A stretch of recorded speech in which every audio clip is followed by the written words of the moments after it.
welcome everybody. I'm excited to have a very special guest, Mr. Nick Mullins. Nick, I got that right? That doesn't seem that super hard last name to pronounce there. Pretty simple. Yeah, you got it. Awesome. So how I discovered Nick here, Nick, I'm going to read a Reddit. So I'm a avid Redditor. I found my wedding venue through Reddit. Okay, that's how much I use Reddit. And it was in the Reddit Wholesaling Houses group. And you posted this almost a year ago, 250 days ago. I'm just going to read it here for everyone who had context. And I read this post and I was like, I need to get this. I need to talk to this guy and pick his brain. So he said, this is what you said. Going on my third full year in this business, talking about wholesaling, made myself and my brother millionaires, and we're having our best year yet. Ask me anything. And he said, you started investing in real estate 4 years ago and had a not so great result flipping a house with my brother and forgot about it for a year. 1 year after that, you found out about wholesaling. You thought it was too good to be true, but a few months in, you started to feel like you've been tricked into a shady BS business designed for gurus to sell courses. Parentheses, it kind of is. Kind of is. Yep. Music to my ears. You never bought one, but when you stopped listening to them and started running it like an actual business and not a hustle, things started clicking. What else here? Okay. To be fair, most of my money has come from flips, but most of them were furnished by my wholesale company. As a result, I've stopped telling the actual numbers, but I will say we did over $3 million last year. I'm still learning every day and growing my business. I have nothing to sell, but I've considered starting a podcast. And I was like, hey, you can start a podcast, but come on my podcast first, man. So forgot I said that. Yeah. And then, you're going to start a podcast, man. That was 250 days ago. I didn't see the Nick Mullins podcast. Maybe after this, you'll be inspired to, but you seem like a busy guy. So I have a camera and a light box right here. Like every day I look at it like one day. But then the team, today, unfortunately. Priorities. That's fine. And then you proceeded to answer a bunch of questions. There's like 60 comments. There was a lot of questions. I was very happy about that. So thank you for doing that. I think you helped a lot of people, but I wanted to bring you on here. That's this random guy from Reddit I found who's doing $3 million a year. Apparently, we don't know. I haven't verified. Apparently, I'm going to ask him about it. And we're going to get into it. So Nick, thank you for hopping on the call today. First question, what market are you in? Atlanta. Only in Atlanta right now. Okay. And you do all the county. Atlanta's a big, 5 million people there or something like that? We do the major metro. Yeah. So it's like 6 or so. Don't hate me if I'm incorrect about all the statistics, but yeah, it's everything in the major metro. Basically, if you look at Atlanta on the map, if you can get there in an hour and a half or so, we're working it. Gotcha. Okay.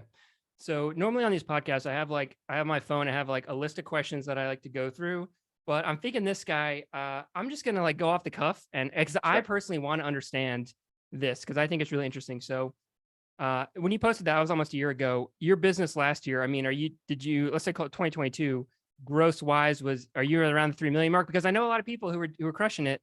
And then last year had a shitty year because of the market. So I'm curious how your business did since you posted that.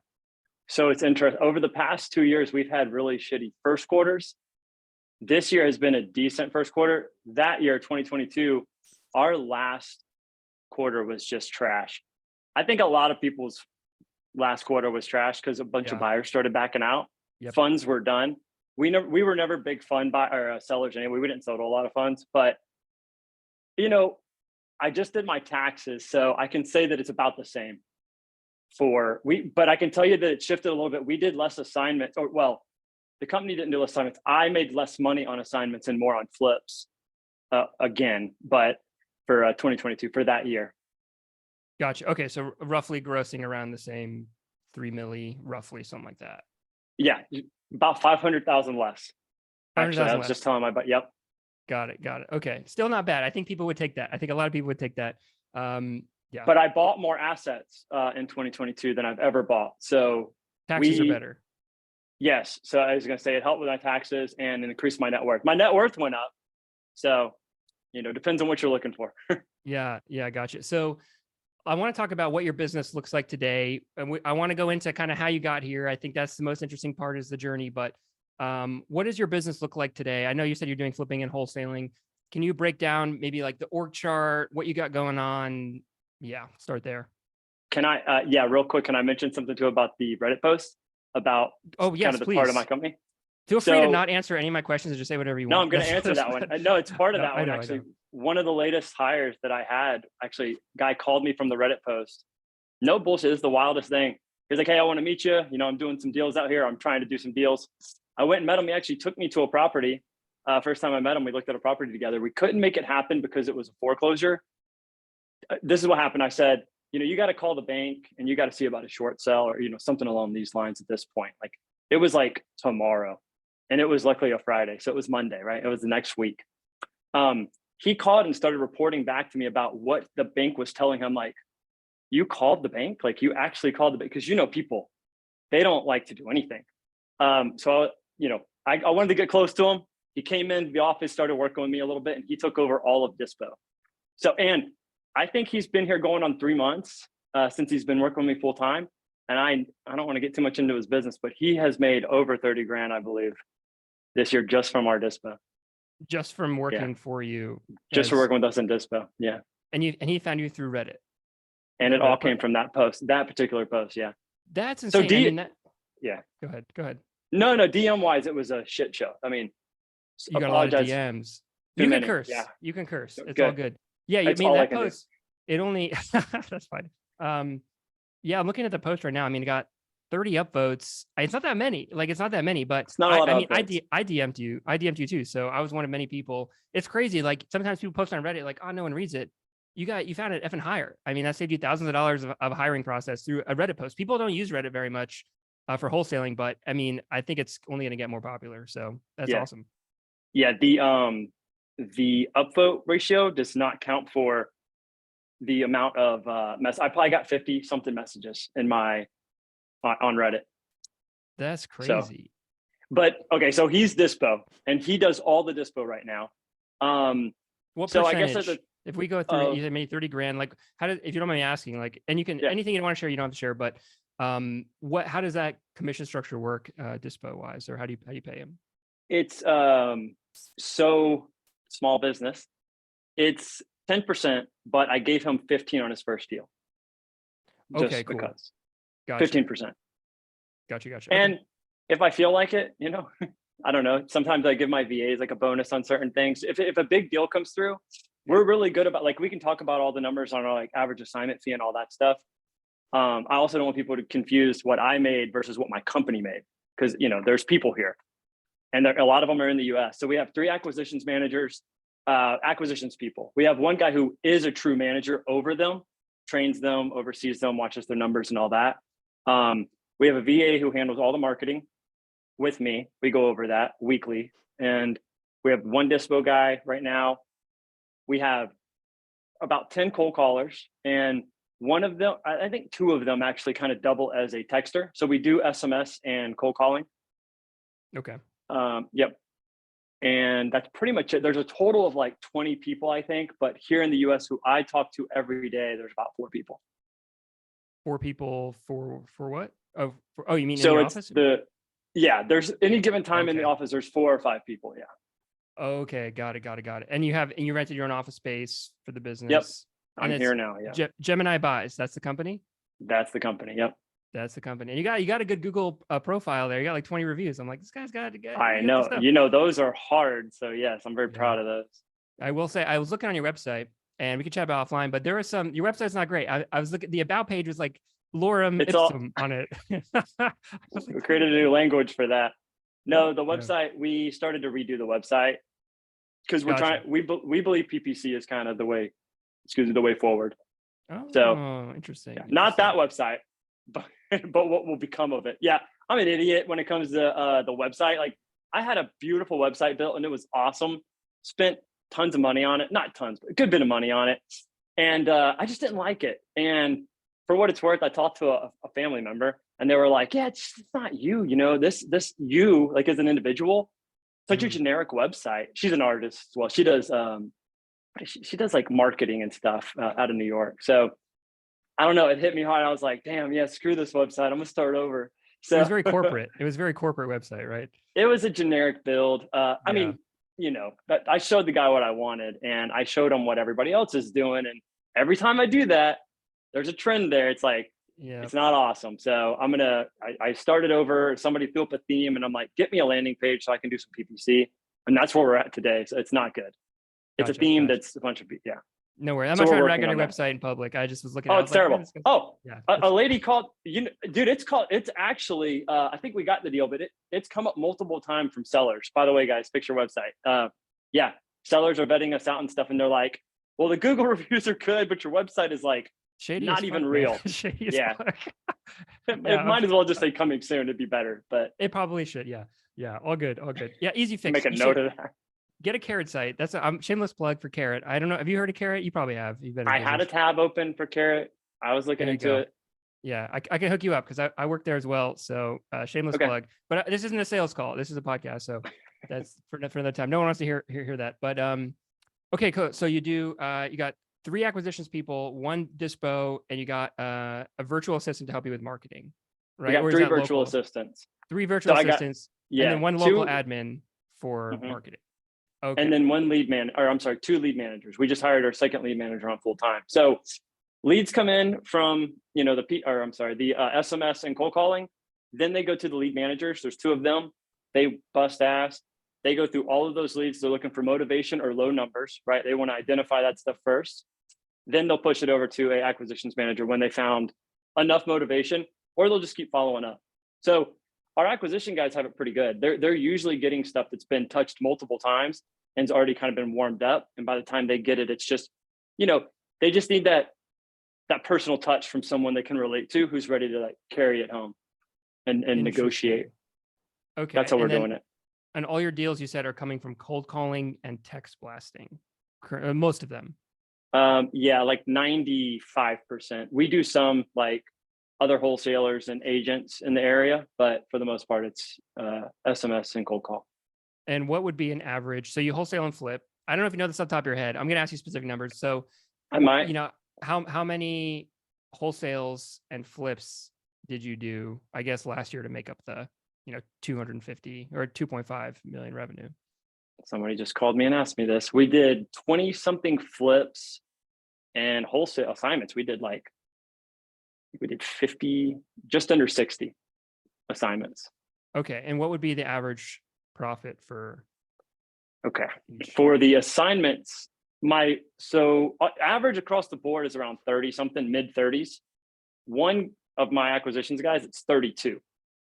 Everybody else, they want to get a deal. So, they're not looking for the big meaty deals. He just identifies them. It's like a heat seeker to those deals. I swear it's weird. So, and he's really Okay. good at negotiating too.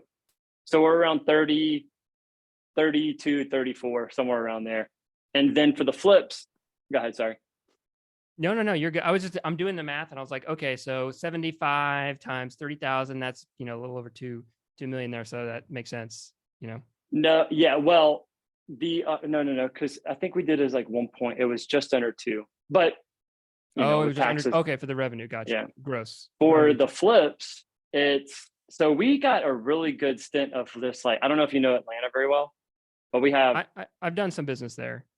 Do you know like Alpharetta? My sister used to live in Alpharetta. Dude, we got So- lucky. We hit a couple of flips in Alpharetta and Marietta that we were doing like 6 figures plus on a handful of them.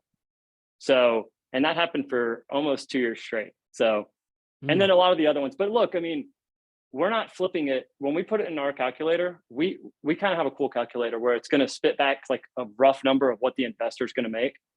If it's a upward of like 60, 70K, even with the fat assignment, we're just going to take it down.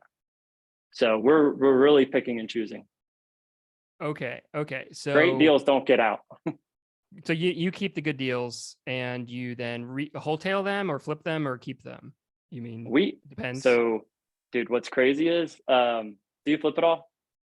I have yet to actually flip a house. Yes. Okay, So so no, the answer is no. 2019, this is what I've seen. This is what's happened to us. 2019, you could get a flip. You had to renovate everything. You had to update it all. And then, well, COVID and whatnot, and then it would sell, maybe 30 or so days on market. 2021, you could update a house and it would sell immediately, like very, very fast. Throughout like late 21 and all through the first 2 quarters of 2022, we were buying houses. We didn't even touch them. I mean, probably 70% of the flips that we did, they were wholesales. We didn't do anything. Like the photos are actually hilarious. Like they're the same photos that my acquisitions guys got when they went and took the photos. Like maybe we Interesting. cleaned the house. Yeah. Really Those did days are nothing. gone now. Yeah, we didn't really Mm. have to do a lot at all. Those are kind of done. They're done. We prepped ourselves for it. We have 2 flips right now that we're still working right this minute. One of them we thought we could get away with that. We couldn't. So we had to go in there and we started doing some stuff to it, and then it'll probably sell, but it's sitting on market right now. It's only been a week. So that's very early in this market for right now. I think things are sitting a little bit longer. Or prices have to come down a little bit. They have But come down Alpharetta as well. no, Alpharetta is something else. We can't even find anything out there that's worth buying because all the stuff that we were buying for like 300-400, that stuff's like 5-6 now. Dude, I have a property. You can throw it into Zillow later. It's hilarious to laugh at my pain. We bought this house for 300. We put 100 into it. We sold it for just under 5 or right around 5. That homeowner turned around and like 18 months later sold it for $850,000 in Alpharetta. Yeah. That is I'll show you crazy. the address, see, and you can take a and you can laugh Wow. at me. Yeah. That's When yeah. homeowners are wholesaling, the market's crazy. They lucked know? out. I don't know. Yeah. Well, they didn't necessarily luck out. That's Alpharetta for you, I guess you could like. Wow. Crazy stuff's happening out there still. Even right now, it's happening. Huh. Yeah. It's like there's like micro trends, different markets. I know people in New Jersey trying to buy a home, and like prices are not going down at all in certain markets, certain counties. But some areas, like where I live in San Diego, home prices have gone down a fair amount. So it really depends on the area. That's why I wanted to ask there. So yeah, in the okay. city, it's gone down. We see, we're paying attention. That's why it's good to be in one market. We know the market. We know the whole market out here. But yeah. Gotcha. Okay. So I'm trying to just get like the line. If I'm trying to visualize the line items in my head, we got flipping, wholesaling, number of deals, revenue. So wholesaling, let's say you said there's like 50 wholesales and maybe you were 20 something thousand average wholesale fee or 30 for no, wholesaling? It's closer to 30. Yeah, it's closer to 30. So about, let's say, call it 50 wholesales, 30 grand, maybe $1.5 million, rough, give or take, wholesales. Yeah, a million, 1.8 almost. So my wholesale company makes it's close to a multi-million-dollar wholesale company. It's just, I don't pay myself. So do you want to know our profit, I guess? Of course I want to know your profit. Yeah. Yes. Well, please. Okay. So we're new, right? I mean, we've only been doing this a few years as far as the wholesale stuff goes. So I'm taking everything and like stockpiling, and I want to throw it at like PPC, like we talked about earlier, because I think that's going to be a good, I think it's going to be a good marketing resource in the future. Real quick, are these two, I feel like you're talking about them like the two different businesses. Are they two different LLCs that you have, like two entities? Oh, I'm sorry. Yes, two different businesses. Yes. Okay, got it. Okay, not everyone. So does I can break it down. Yeah, please. Well, I have 3 actually. So it's interesting because what happened was most wholesalers, they don't want to, like, have you seen wholesalers are like, or I'm sorry, fix and flippers are like, we don't want to see anything over like 250 to 300. Like they don't want to buy that stuff. So if you look at our average, I just did a hard money loan and I could probably pull it up, but for the sake of just like clicking around, I know that we did our net worth. They wanted to see that. They wanted to see our bank statements and all that stuff. And they wanted to know what our average cost, like purchase price for a deal was. And it was like 400 and like the upper 4s. To give you an idea, like we just bought a house for $500,000. We're about to buy an $830,000 house for 830. It's worth 1.1 probably. So we're doing, bigger flips. So the way it's kind of structured is, and the loan kind of is attached to each LLC, like the type of loan we can get. We have a special product. I'll start at the last one. There's three partners. It's myself, my brother, and there's another partner. He has to be involved in that particular deal. So, it's 1/3 now, but we can have multiple $1 million at like that in a very low rate. So it's kind of like a commercial loan, but we can use it on single family flips. And then from there, if I need, more money, if I can't afford something, I'll do it with another LLC, which is me, my brother and myself. And then I have another LLC that I flip in. So anytime I buy a flip, I pay my wholesale company as well. Like a fair market assignment. We do something like that. Anytime you buy a flip, okay, got it. So you're if I buy it from my wholesale company. Yes. Oh, I see that. That makes sense. Okay. Yeah. To keep it fair for the acquisitions people, because it's just easier that way because we have like set numbers and I don't like messing the books up. Like I'm one of those guys where it's like, I don't even want to go to Wendy's on the card because I just don't want to mess the books up if like we don't usually go to Wendy's. You know what I mean? Like I'm very particular. That's just how I am. So, okay, got it. So if you said, let's say you did 100, let's say you did 50 deals wholesaling and 50 flipping. I'm not saying you did. It's almost double counting because the flips are the same as the wholesales to some extent. A portion Some of of them are. Some Yeah, of them. some of them are. Yeah, if Okay, you got it. counted all of our assignments, you'd be double dipping into some of the flips for sure. Got it. Okay, that makes okay. So we're at 1.8 for the wholesaling gross. And I do want to talk about each of these businesses because we got some time. We'll go into it, but just kind of Yeah. broad strokes overview for the flipping business. Then how many deals? And everybody understands some of these are the same as the wholesales, but how many flips did you do, and then average profit per flip? I think we did 22. I think we did something like 20 something flips. And I want to say, so we did have a handful of 6-figure ones, but I want to say our average across the board is probably somewhere around 40 to 50 on a flip. Yeah, that would be about $1 million gross, which makes sense because then you're at two. Yeah, I know for a fact in flipping, because I did when I went in to see my accountant, the numbers on the flips, we did right at $1 million on the flipping. It might have been like 997 for, it's kind of in my head. It was right around there. Gotcha. And the average price point for flips was 400 something, roughly. The average purchase price. Yeah. Yep. For flips. Yeah. Got it. Yeah. Got it. Okay. Very interesting. So yeah. Okay. Let's talk about the wholesaling business. My brain is like, man, there's so many questions here, but I gotta breathe, take a step back. So I appreciate you. Best. Yeah, no, I go deep into things. So I'm kind of good. a pain in the ass, to be honest. People at the end of these calls are exhausted because I'm like peppering people. I almost want to pull up my accounts. That's what I do when people are here and they're like, if you want to if do they it, ask me questions. if you want to share, if not, that's cool too. You know, whatever you want to do. But I do want I'm to gonna ask you. I'm gonna look at it. But yeah, go Okay. ahead. I have a lot of stuff in front of me for the sake of not wasting your time. I will, if I know it, I'll tell you. If not, I'll try to find it. Yep. So, okay, we can talk about the finances a little bit and then maybe go into the operations. So wholesaling business, you grossed 1.8. What does the profit margin on something like that look like in the business? So like I was saying, we're trying to put everything back into the business. So, excuse me. It's like it's like 40 something % on over So everything. 900 or something like that. It's like, I forget what that is. 40% of 1.8 is, I don't have my calculator out, but yeah, 18, it'd be like 800, 900, something like that. Something like that. Okay. And you're putting it, so that is putting it, but you're putting all that back into the business, you're saying, but that would, or is that after you put stuff back into the business? I mean, there's a lot of cash that'll kind of sit, Got it. know, so Got it. I'm not one of those people who's like cash is trash. I mean, I don't love it, but No, if I don't that's have anywhere to fine. put it, I'll let it sit in there for a little bit. I do the same thing. Yep. Okay. So 40% margins, and then flipping business. What does that look like? As far as margins, Yeah. I mean, maybe I don't know how to answer that exactly, because the flipping, the numbers I talk about are our profits. So, because all the expenses are built into each property. So we usually just get, like, when we're done with a flip, unless I'm doing something wrong, we just get a deposit, or we divvy up whatever we profited. So if that's what we profited.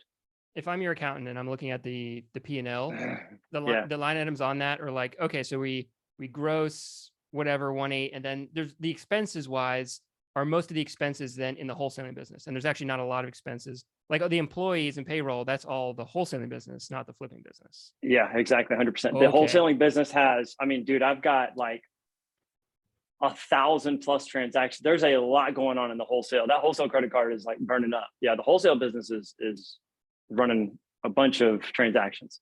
The flipping business, now, I don't want to get confused. The flipping business, there is a separate credit card for the, like, we called the roofer, we called the HVAC guy. We had to buy, $1,500 at Home Depot. That is in and out of the wholesale business, or I'm sorry, that is in and out of the flipping business, whichever LLC we're flipping in. Okay, gotcha. Okay, so the flipping business might actually be a tad more profitable than the wholesaling business. Well, for me, it is, because if you think about the wholesaling business, I have a lot of overhead on marketing. I've got to make sure everybody gets paid. I'm also a freak who likes to have, everybody's got their, however you want to do it. I like to have at least a year, maybe 5. I'm a weirdo. Maybe 5 years, just like in cash, in the bank. I like to be cash heavy. I don't want to freak out. been an entrepreneur all my life. I've had days, right? Like where I Mhm. didn't have any cash and shit was awful. I don't want to ever see those days again. So I will always have too much money on hand. I'm a fan of that. I don't think I've heard anyone say, "Man, I wish I didn't save more money." I don't think I've ever Yeah. heard that. So, Yeah. Well, uh, I'm a fan of that. Yeah. I don't ever want to be hurting for cash yeah. again. Well, I expect to see you around here for a long time. Then I think that's I, that's great. And I'll be here for at least 5 years. at least 5 years. Yeah. Okay, so that makes it okay. Is your perspective then like the cash cow really is the flipping business, and if the wholesaling business, in a way, as long as it can generate flips for you, the profits are kind of just like a bonus. Is that or Yeah. So no? I don't know. Sometimes I get excited about the wholesale business and it's like, I'm becoming more risk adverse. I'm getting older. I'm having more money. I'm building my net worth. And flips, like the first flip we did of 2023, I didn't really want to do it. And in this house that we're about to buy, like I know it's a sure thing. Well, not a sure thing. That's the thing people forget about. Interest rates keep Obviously, going up, right? dude, anything can happen. Like anything can happen. Another bank could collapse. I mean, think Yeah, if a go to war major with bank, China or something. well, just think if a major bank collapse, or if there was just a hiccup or something like that, or Bitcoin collapse, just something funny happens way over there, Right. it can totally affect housing. And you saw how COVID was. We lost 40K on a flip in during like right off the cusp of COVID, like right after it happened, and people were like, "Do you remember? We were on the streets, still going and looking at houses. We were working on our flips. Nobody was on the road. Like we felt like we were breaking the law. We might have been, but it was like Yeah. nobody was out there. It was terrifying. So I don't want to sound like a pansy or anything, but sometimes I think about that stuff and I'm just like, I don't want to be caught with my pants down this year Yeah. because everybody's got their opinion about recessions and whatnot. So yeah, the I really like the wholesale business as you can do like the assignments and worst case you've got EMD as opposed to flips. Sometimes we've bought flips all cash. Sometimes we do hard money. I don't know what scares me more, honestly. I really don't want to have to I don't want to lose anybody's money. I would never do that. We even the deal that we lost money on, we actually paid the hard money lender back, obviously. Yeah. But yeah, it's I'm slowly becoming risk adverse, but the flips make a lot of money. Another thing that kind of like another nail in the coffin of the flips is that's the first thing my accountant told me. Now this is me. I don't know. Everybody's got their own way of doing things. Again, my accountant, when I talked to him about my taxes and stuff, he was like, "Oh, well, you need to stop selling stuff." And I'm like, "Oh, okay." Well, that's the fix and flips. So yeah, it is more money and it's better margins and stuff, but taxes are heavy on them. And well, they are on assignments too, but the flips are just so big and they're hard to, I don't want to say hide. You know what I mean? They're just so Yeah. big and like, it's just weird. Is that why you And want he to sell it? told me, Because you want the cash? You want the versus the property versus keeping them? well, okay, so that's the other thing too. And I'm learning also. So I don't want people to confuse like me excelling and doing really well versus like for mastery. I am not a master of this stuff. Like I've heard people throw acronyms at me, and I'm like, "What are you talking about, dude?" Like they're like, "But you're doing so good." It's like, yeah, but I don't know everything. I'm like, holy shit. But I never wanted to be a landlord, and I ended up with all these rentals, and that's because I became obsessed with like watching my net worth go up. And I mean, like we bought two duplexes on owner finance, and just from that buy, like if you look at like if you delay the gratification, look at the future payout, it's amazing. It's like almost $500,000. So it's like, holy shit, like that can happen like that. Mm. So not selling, plus my taxes, holy crap. Like I saved so much money on the stuff that we did buy. You know what I mean? Like it significantly cut down my taxable income. So still allowing me to get, bigger loans and stuff because it doesn't count toward what the Yeah. bank will loan me. Yeah. So again, I don't want to start sounding like a CPA. I don't know anything. He had to tell me everything. But Yeah. Yeah, it's I want to keep flipping, but I kind of were leaning toward more assignment stuff just because I don't know. I don't want to sound like I'm trying to go safer because you gotta make big bets. But Calculated risk. Yeah. yeah, more calculated Instability. risk. Yeah, I'm a rational optimist. Yeah. Yeah. That I'm makes sense. I mean, kind of especially with the bank collapse too. I just made a YouTube video. It was like I was like trying to capitalize on the trend, but basically it was like why not? my thoughts are like on the bank collapse that yeah, it could. I mean, recession, people argue, are we in a recession or are we not? It feels like we are, just but that Find out in 2 years.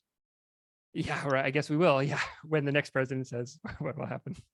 I guess we'll It's see, right, with the cycles. But yeah, I feel like the like with the even with the if no other bank falls, like, because the consumers now are worried about it because it's all over the media, like yeah. consumer confidence isn't a factor of a recession. So just the fact that this happened and people are freaking out, it's like a self-fulfilling prophecy sometimes, right? So it Oh could be yeah. just like one more thing could happen and then everyone goes, bank runner with this and that. So who knows if that's going to happen? I'm not trying to like sensationalize things, but it's definitely a valid risk. It's definitely a risk factor, which will affect housing prices because interest rates affect housing prices and ability to access capital and all that stuff, right? So I wonder about people who flip like 40 houses. Like if you met people, they flip like 40 houses at a time. It's like that's a good way to get your yeah, shit rocked. I know some that got fucked last year. I mean that because we were running pay per click for them, and it's like we had to lay off people, man, because it's like cash crunch. It's I think it's pretty. People aren't talking about it, but I think a lot of people are going through that. I So know locally a lot of people are having some trouble out here with fix and flips and stuff. I think everybody knows somebody locally having trouble in their market. That's true. Yeah. How about 99% of the people? So your Reddit post here, when I first read it, it says, okay, going on my third full year in this business. To me, it almost like it's obviously not a newbie, but it's like, 3 years isn't that long. But after just talking to you for 20 minutes, I have a hunch that this isn't your first go around in business because No. you seem to know, like you just are talking like you know what you're doing, like the things that you're saying and how you've structured your business, how you are hiring people, managing risk. I'm like, this guy has either sold businesses for millions or lost millions, one or the other, but he knows his shit. So I just don't know anybody who literally started from scratch 3 years Yeah. later is doing a multi-million dollar real estate business unless they have some type of skill set. So am I right or wrong? Let me know what you've done in the Both. past. I could tell you. Okay, so you're both because I just like kind of chuck it off to like highly favored, like lucky. A lot of people know me for like saying lucky a lot. A lot of people don't like that, or a lot of people like to be able to write stuff off as lucky. Yeah, When I say luck, I mean I think I create my own luck, but I could do like a 50,000 foot breakdown of my entrepreneurial journey. let's do it. Okay, so God, I was one of those people who, okay, you want to know what the most toxic phrase in the world is? Like, it's not changed after all these years that I think is like detrimental to people is like millionaire status. Like, everybody wants to be a millionaire and they think that it's like, Mhm. I don't know what they think it is. I mean, I know what I thought it was. I thought it was like, oh, okay, no more worries. Like, you see like the 15,000 square foot mansion or whatever it may be, and you forget that they're in there like, what's the credit card at? Like 40 grand, like shit. Like they're having the same problems. I am still now, not those, but similar issues that I was just, I'm living below my means. That's the big thing. I'll always live below my means because that's the best way to be wealthy, like to me. So the millionaire thing I had to get out of my head. I was one of those people who, ever since I started like hustling, just trying to make money, and I've done everything. I had a print shop, I had a t-shirt company, I had a vitamin company. The last company that I had before the real estate stuff was a trucking company. So we had 15 trucks. It was a whole thing. Did that for a little while. Sold that to my partner, by the way, but not like a multi-million. It wasn't like a huge exit or anything like that. I actually kind of brag about the fact that I've never actually had like a black swan event. Like I don't have a unique, massive event, except maybe if we look back, real estate over those few years might have been that for me, but that's still all like right now. But if you looked at my net worth and just me trying out businesses over time, it's really just stays like this. I started a cleaning company. It was my first business, 17 years old. Like I couldn't even get insurance. People wouldn't let me clean their buildings. Like I was trying to do commercial cleaning. I'd worked with the guy when I was younger. So I did that. I actually ended up doing pretty well with it. Did that for 2 years. I'm actually so bad. It was so bad at business that I was the type of guy that was like, okay, I'm done with this now. This is boring. I'm making good money with it. Time to do something else. Dissolve LLC, move on. Yeah, not the hype story you gave me. I was an idiot, and I just moved on. Just let things just go. And I did that about 5 or 6 times up until like my mid 20s. Until How old are you like, now? I'm 37. Okay, I'm 20. old. So 20 years. You've been grinding for 20 years. Yeah, I've just learned from the lessons. Like I've had heart to hearts, 3 a.m. with myself, like 5, 6 years ago, to be like really hunker down and be like, dude, you gotta fix this. Like you gotta stop being so silly with business. Cause I don't have a better way to put it than like I was one of those people. Like I like crime movies, you know what I mean? Like I was always kind of like root for the underdog kind of guy. Right. Yep. Like I love the fact that I was like, waking up at noon. You know what I mean? Like I was wearing baggy clothes. I was like the bum, but I was making 100 grand. You know what I mean? Like I thought I was the shit when Yeah. I was in my teens and stuff and early 20s. And that's who I was. So it took me a while to get out of that one. But yeah, that was it. So I did really well making like 100,000 or so every year for probably 10 years. And I bought new cars, I bought bikes, I shopped a lot, I traveled a lot, I did it all. And luckily, I think I'm kind of glad I did do that because I got it out of my system. I still do all that stuff, but on a much like below my means level. Right. So yeah, that was it. I literally just kept fucking up till I got to the point where I was like, okay, stop. And then that's when I got into like the real estate vehicle, it could have been anything. I'm gonna be honest, it probably could have been anything, but I was just ready to focus and go all in and stick with the boring work, and just do the mundane. That's when it really started taking off, after a while. Cause yeah, our first year in assignments, we did almost 800K. Your first So year. our first year doing assignments, and I'm going to tell you, we started like really doing assignments in March of that first year. 2020, 2019. That was 2020. Okay. Yeah. Your first year. Huh. So okay. Yeah. Go ahead. Yeah. Well, the Reddit post is, I don't want to make this confusing. 2017, I think is 2017, 2018 is when I actually bought that first house that we flipped it. Okay. And I didn't make any money. And then it was like 18 months later.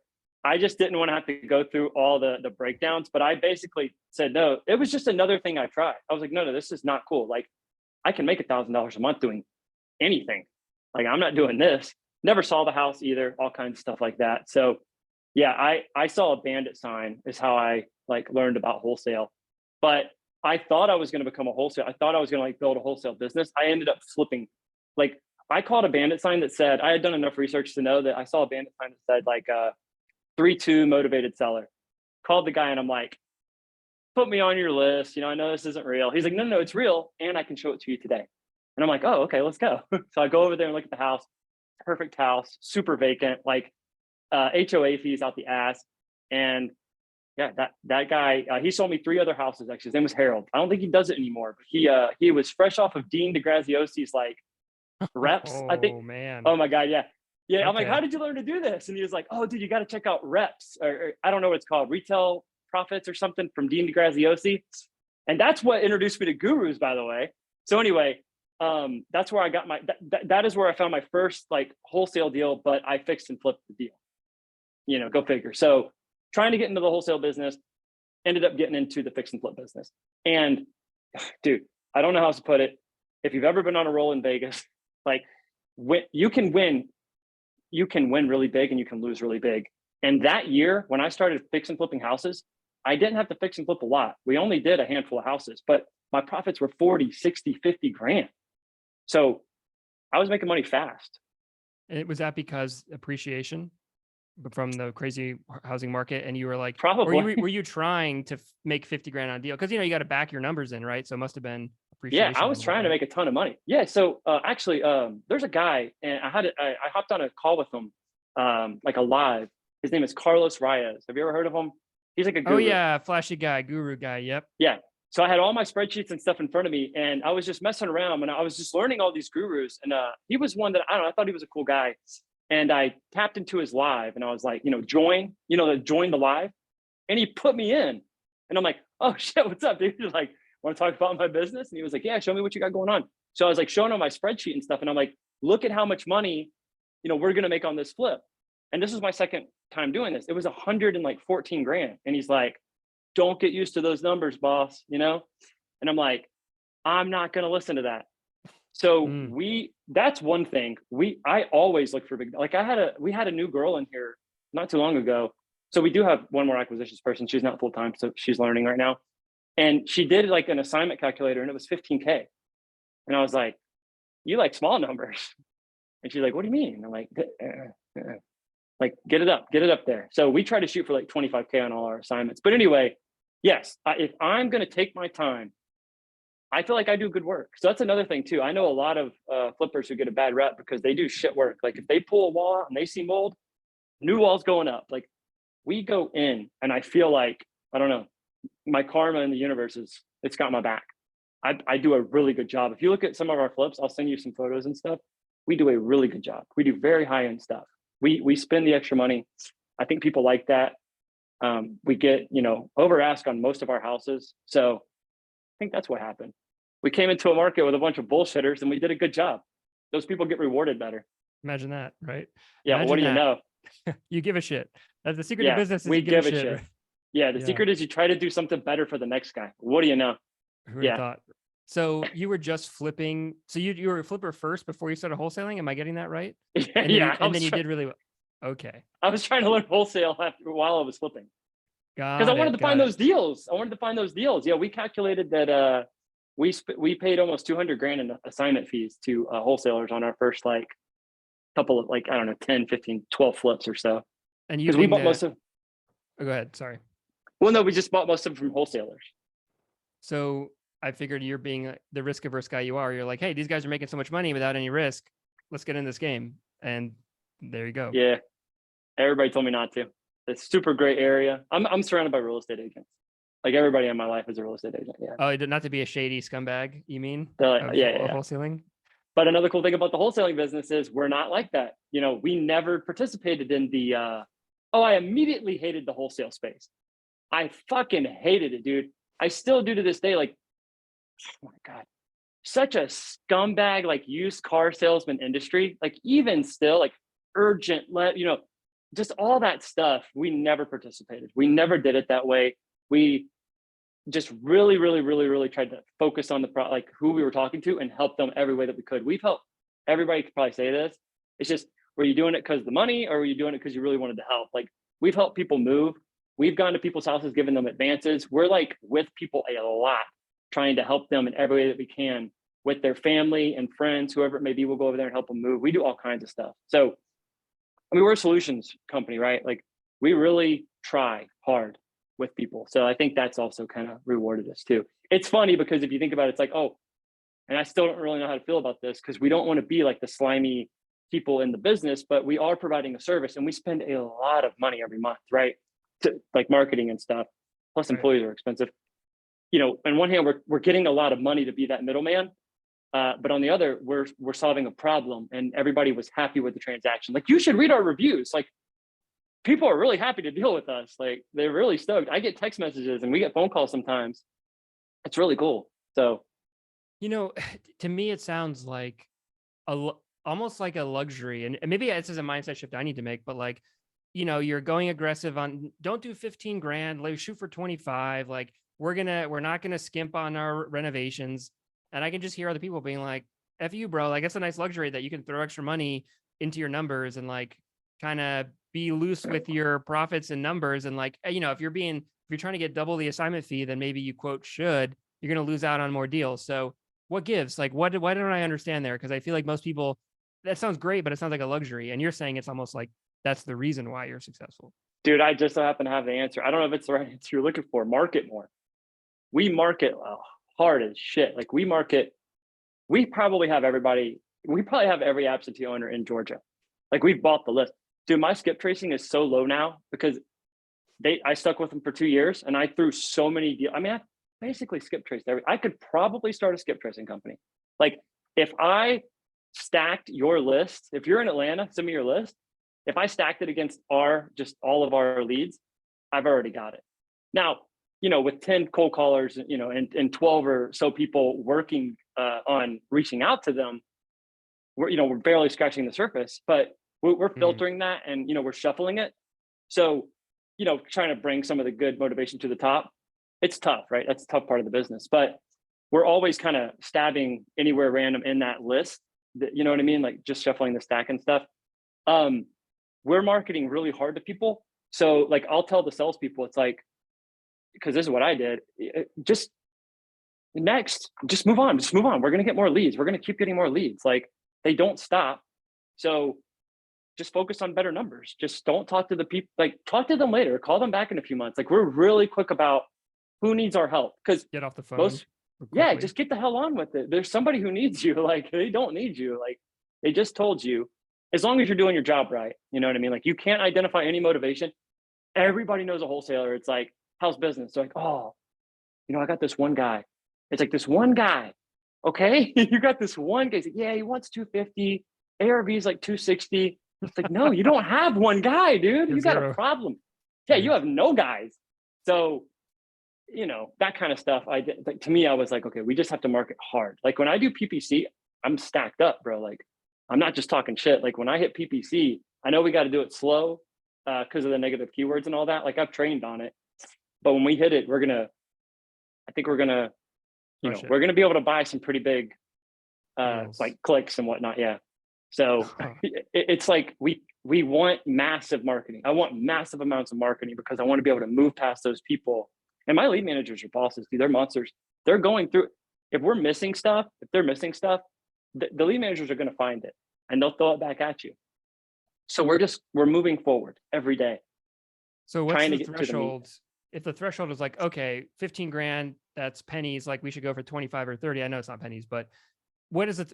I mean, are you going to turn down a 10 grand assignment fee and saying, hey, we'll get it at 25 later, or don't worry about that? Like what is or if they have motivation, then you work something out, whether it's 5 grand or 80 grand. Like what's the threshold there? Oh no. I mean, so if it's like, it depends on who the agent is that even brings that to my attention. You know what I mean? That we even see that kind of stuff, because like we have 8 or probably 10 in escrow today. Because every day there's almost like every week there's a couple of contracts, right? So it depends on who it is. Some of the newer people and just some of the people in general, there's not a ton of them, but there is technically 4. I know what they're looking for, so I'm trying to show them how to keep going and moving past those. But yeah, what do you mean by that? Moving past those? Moving past the like, I'm still trying to negotiate with this guy. I'm like, show me the numbers. And they've done the calculator, they've done the math on it, and we're looking at a 10K spread. Like, why are you still working on this guy? Go work on another guy. Yeah, that's what I'm going to say. Because that's what I would do. But, they still lock those up. Yeah, we did a $7,000 deal like 2 weeks ago. How? I don't know, because the guy called us and was like, hey, you're buying my house. Like literally 8 months ago in our CRM, we see that we talked to this guy. He built really good rapport with a guy that wasn't even here anymore. He texts that guy, Walter. He's like, hey, Walter, I'm ready for you to buy my house. I see the message. I saw the message, actually. My main guy, he was on a cruise. So I actually went over there and got that property under contract. Like I went over there, right? He was like, yeah, I think I'm about ready to start showing the house. I'm like, you're not showing this house, boss. Like I'm your buyer. Blew him away, did the whole thing. And he goes, I don't want to see any, this guy had sold 15 properties or so, I think. He was like, I don't want to see an assignment. I don't want to see just everything. He knew the whole book. He knew this. Okay. He knew the whole thing. Otherwise, we probably could have made double, maybe more. Because it was in a good area, Lawrenceville. Very hot zip code. You still signed We double closed it. Yeah. Got it. It just didn't fit in our buy box at the time. We have other things going on. So that's why you made 7, because you had to double close on it and lost the. We made 7. Yeah. And while that was in our CRM for like probably 8 or 9 months, didn't matter because he talked to some VAs, then he talked to, one of our reps, and then he called us back. And from the day I think that I went over there to the day they got it all closed, it's like 2 weeks. So it happened really fast. He was ready. He wasn't kidding. He was ready to go. He just didn't want any bullshit happening around the contract. So go figure. We said, okay, no bullshit. We'll take less money to close this in a week. Let's go. But you knew because you knew his shit, you're like, this guy isn't going to be a pain in the ass. Even though we're going to make 7 on it, you knew like it's going to be an easy 7 versus like a long pain in the ass 7 from someone who needs a fax machine or something, like some crazy. Exactly. Yeah. Yeah. And I also almost took the chance on it to say, he's going to be sitting at the closing table, or he checks it the day or two before the HUD, and he just ignores the assignment. but he specifically said assignment to me. Yeah. So I really didn't want to, I just didn't want to jeopardize it. So I just I said, got you. hey, let's go. But yeah, it's actually interesting. This is something I was talking to a friend of mine about today. And this is something that I'll probably talk to my team about. And if you have any input, I would love to hear it. I have actually been considering like a sit down to talk about that more specifically. Hey, let's move past all these like under 15, 20K assignments. Let's just move on. Let's move on to the ones that got a lot of meat on them. But then, you make a plan and then the team, somebody's like, oh, well, if it's easy, I'm going to take it. But it's like, yeah, if it's easy, take it. But dude, you wholesale, right? I wholesale. Yeah. Yeah. How often do you have a lead that you've done the math, you did the math to make the offer, you settled on a 10K assignment, or like you're sure it's going to be a 10K, as best we can. These are all estimations, around a 10K assignment, and he's still on the fence. You have weeks of follow-up. You know what I mean? Like, oh yeah, well, Jim Bob's calling. I'm talking to this guy, I'm talking to that guy. Like, that's how our market is. Our market is super saturated. Nobody ever isn't talking to everybody else. So, a lot of the times you can forget those leads and come back. We'll come back just like following up like a year later. They still haven't sold their house. So the ways you're talking about basically managing your salespeople's times. That's yeah. really the question, right? Yeah. Focus on a higher, just put bigger numbers in. I don't know. I think I heard it somewhere where they were like, you can put an 8K assignment in and try to get the deal done. You can put a 15K assignment in and try to get the deal done. And it's like, just put the bigger number in. As long as you negotiate properly and they're motivated. I mean, we also got to work on the motivation, right? Like you want to work off of the motivation that the seller is giving you. If these, like I said, that guy who's got that one guy, like what's his motivation? I don't know. Why are you guys talking numbers? Like you don't even know why he's selling his house. Yeah, I don't know. We're very sales. That's a good question. Yeah, like sales in terms of, I'm curious how you think about sales. And I've talked to different people, and I feel like, I don't do like I do wholesale, but I'm like we do a dozen deals like a year. Like we're not killing it. Like that's not my. That's one a month. That's good.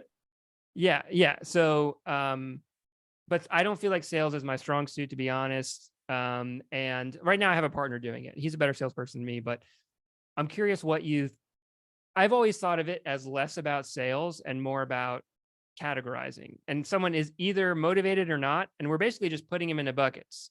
And we're not really selling. We're not trying to convince people to sell to us. We're just trying to find people. You can't. Yeah. So when new people come in here, that's what I tell them. It's like, first off, you're not, dude, it's their house. Very few people look at their house. Oh, hey, that house. Like, oh, that piece of shit. I hate it. Take it. You know what I mean? Like it just doesn't happen. They're like, yeah, my house, like, this is my big break. Thank you for calling. Who are you and what are you going to do for me? So for us, you don't really have to sell anything. This is going to sound like guru-y, but it's like, if you believe in your product and you're providing a service, you don't have to sell anything. Like if I'm landscaping and I go to somebody's house, like, hey, I'll cut your grass. And they're like, well, I have a landscaper. It's like, yeah, well, the grass is long. I'll cut it right now. And I'll come back bi-weekly because that's about like, based on this atmosphere, that's how fast your grass is going to grow. Like, I'm better. He's not doing his job. You know what I mean? If your house is still for sale or off market, whatever, and it's not sold, you just haven't talked to us yet. That's how I look at it. Like, can we solve your problem? And if not, then, yeah, but you're not. But there is, sell. Maybe we're not selling, but we're definitely negotiating. So what is that? It is negotiations. So what does that process look like for you guys? If you're like, hey, we're only going to go after 25K assignments, to me, I'm like, like, I wish I could say that, but it sounds a bit arrogant, to be honest. I'm like, but maybe I don't have this negotiation. I don't think I'm as a good negotiator. I'm curious how you think about negotiation and what your process looks like. I could be off the rail. I could be ahead of myself. I mean, we do go for big numbers. I don't know yet if we're going to only focus on bigger numbers, but we want to. But anyway, I mean, everybody sitting at home who does wholesale, they are putting the numbers in their calculator. Like, okay, I don't want to sound like, don't want to get too far into the weeds. Everybody's got that 70% rule. I've never fixed and flipped a house and with the money that we've made. I don't think I've ever bought a house at 70%. Just maybe, but I don't think really 70% minus repairs. Holy shit. Like, that'd be a no-brainer for me. If someone showed me a house at 70% minus repairs, I'm going to buy it all day, but it doesn't really happen a lot. Were you at For us, 75%, sometimes 80%? we're at 75. I've bought houses. I mean, think about it, right? We're about to buy $800,000. We're going to spend $830,000 on a house. It doesn't need much work. We're going to sell it for 1.1, maybe 1.5. Or I'm sorry, 1,500,000. That makes sense for So higher price point homes. Maybe the right, percentages don't, but that's kind of translate. that's our spot. We're actually Right. wholesaling houses. Yeah. Also, we're wholesaling houses that are in like the 3, 4, 5. We're in Atlanta. It's like there are no. If you find something for under 200, like holy shit, dude, you have a house for under 200K. Like people don't believe that's like finding a gold mine. Like where's it It's at? expensive market. Yeah. Yeah, I mean you don't have. We do have like one property in Decatur right now for like 40 grand, but there are like that you gotta know your product, right? There are townhouses that are like the HOA is like $1 million in water dues. Like, you know what I mean? Like they're Right. just Right. shitholes that you can buy for like 60K. But you're talking like, oh, it's vacant. It's like, no, it's not. Like you might think it's vacant, but there's like 15 people and a dog in that house. Like, trust me, I know. You know what I mean? So, but anyway, the question was it the negotiations? Were we talking about negotiations? Okay. Yeah, I'm still stuck on like how you guys can get away with trying to go for big. I would love to just try to, Yeah. instead of plugging in 15K in the calculator, we plug in 30. I would love to do that, but I'm just like, math is not on my side. We wouldn't get any deals. The last 50K assignment that we did, the guy, so Cody talked to him and, got him close to the contract price we wanted. I think he had worked in like a 25K assignment, something like that, 25 or 35. I don't know, something like that. And the guy goes, they get off the phone. A whole bunch of people were here. We were actually like, hey, come look how badass we are. So it's kind of funny. A bunch of people were here. Cody bursts out of the office. There's a big like open room right here in our office. Cody comes out of his office. He's like, he's a big guy. He's like 400 pounds. Cody's a big guy, big beard. He's like, boom, baby, got another one. And he's really excited about it. Everybody's like, oh my God, blah, blah, blah. And the guy didn't sign yet, but he was about to, right? We call it a verbal offer. And he agreed to the verbal offer. Then the guy texts him like simultaneously to like him being all boasting about it. And the guy's like, I just got, like literally got an offer for like 35 grand higher. Like that's what the text said. And Cody said, we have a template that says, it's along the lines of like, did you bet them out? What's their earnest? We're scorching it. Right? What is everything? How many days are they going to close? Who's their attorney? Yes. Who are they? Check them out and then go check us out. Not even like 10 minutes later, the guy, like, no joke. This is what he texted back. He said, fuck it, let's go. That's what he said. Okay. I don't know. Yeah. And I almost laughed. No shit. I laughed like in my mind when I saw him send out that template. Like my opinion of it was kind of, you're going to send out a template? Like, why don't you get on the phone and fight like hell? But he sent that out and like, 10 minutes later, the guy's like, let's go. So I don't know, maybe he didn't have that. You know what I mean? Like sometimes people are negotiating against themselves and they don't even know it. But anyway, how do we get the audacity? I don't know, because if they don't accept it, we just move on to another because you one. have a lot of leads. You have a lot of leads. Yeah. All sales can be cured with more leads. Hey, can't find a girl who likes me. I can't find a girl who will date me. How many girls do you talk to? 10. There's 1,000 more behind her, dude. Go. You will get one. Like just go. Volume is my thing. Sense. Yeah.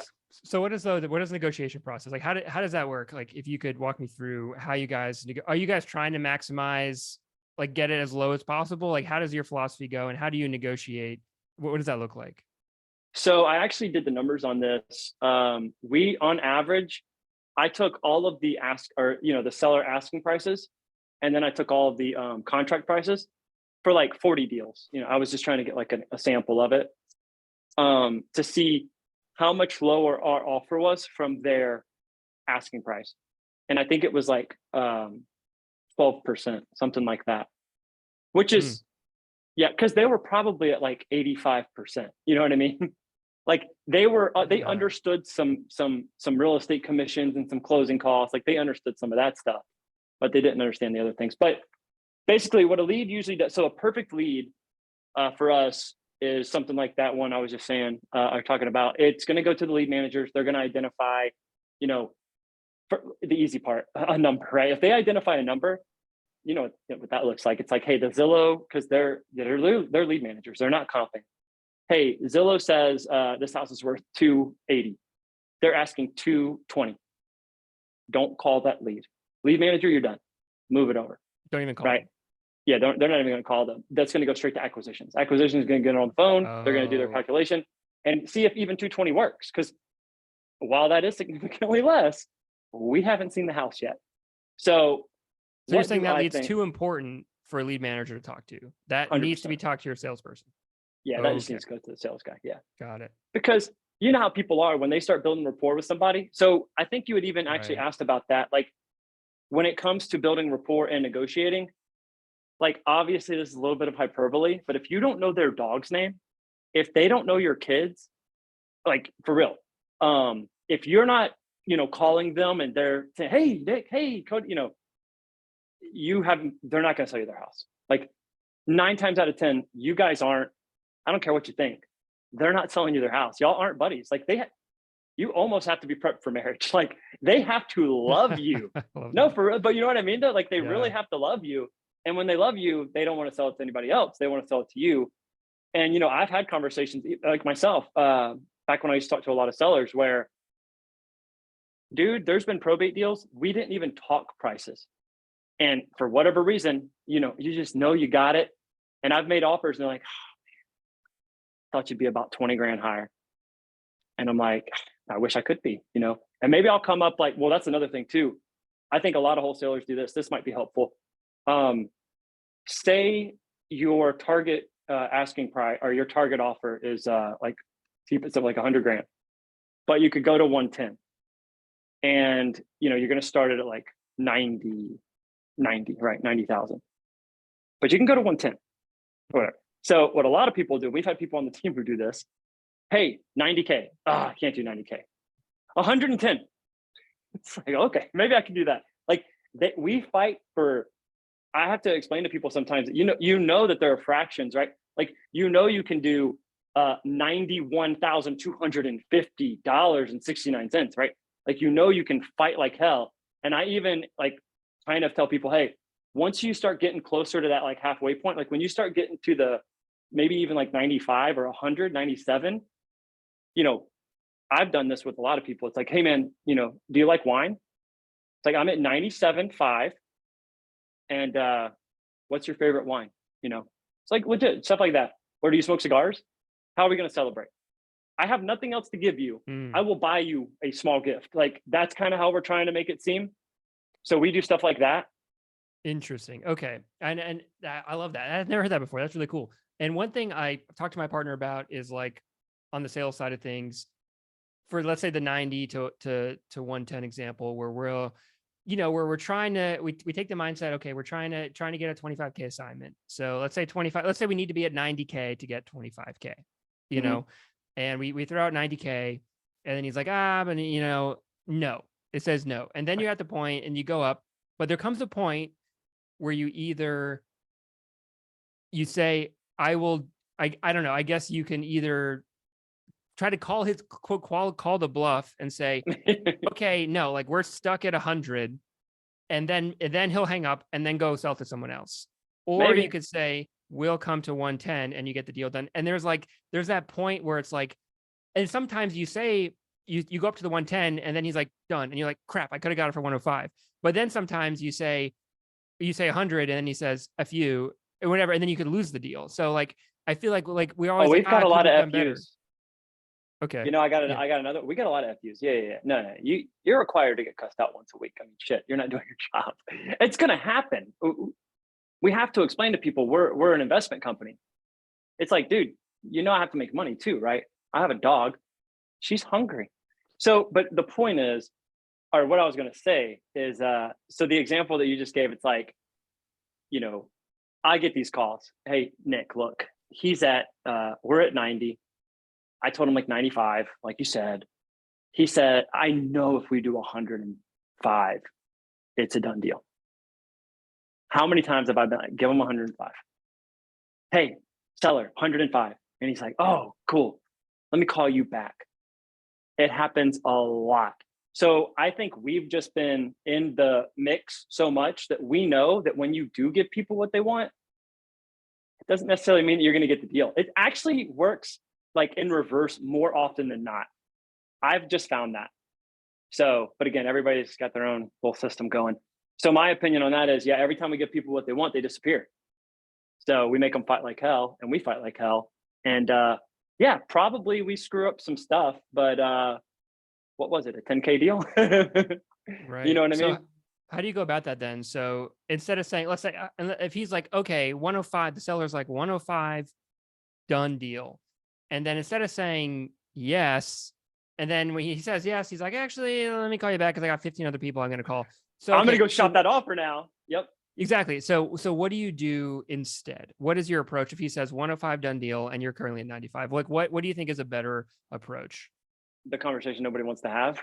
It's like, yeah, I understand that you're at 105. I explain, you know, we've walked through the numbers. I understand where you're coming from. But the only way, like, here's another powerful thing that we'll do. Hold on a second. Let me go talk to my underwriter, or let me go talk to my manager. We'll make people feel our pain. We used to call people back. My advice, don't call people back anymore. Put their ass on hold. Because if you're going to go, look, they're in this negotiation, right? If you're going to go talk about it, make them wait. I swear to you, it's a On powerful hold. thing. Yeah, and I actually learned that from when I first started trying to skip trace. Have you ever tried to do like a free skip tracing, and you'll end up on, like, I can't think of the names of the companies, but they're like, oh, Nick Mullins and in Snellville, we've got them. We're just collecting, you know, the market research. We're just pinpointing the location. Have you seen that? It'll run you through Mhm. all this BS, and Yeah, you're yeah. like, just waiting and waiting, but you know it's bullshit. But you still just wait. In the beginning, Right. anyway, I did. And then it's like, you know, good news, 4 results, 5 phone numbers, yada Yeah. yada. Put Software your email bullshit. in. Yep. Yeah, and it's like, give us your email, give us your phone number, and I'm like, oh Hmm. no, dude, they're putting me through a cell. No way. But I just wasted so much time that most people, right? You guys, you know, not you, like we as entrepreneurs, especially, and people who just kind of think outside the box, have to remember how people think. Most people are looking at that like, let me just give them my email. This took 5 minutes of my time. I don't want to do this 10 times today.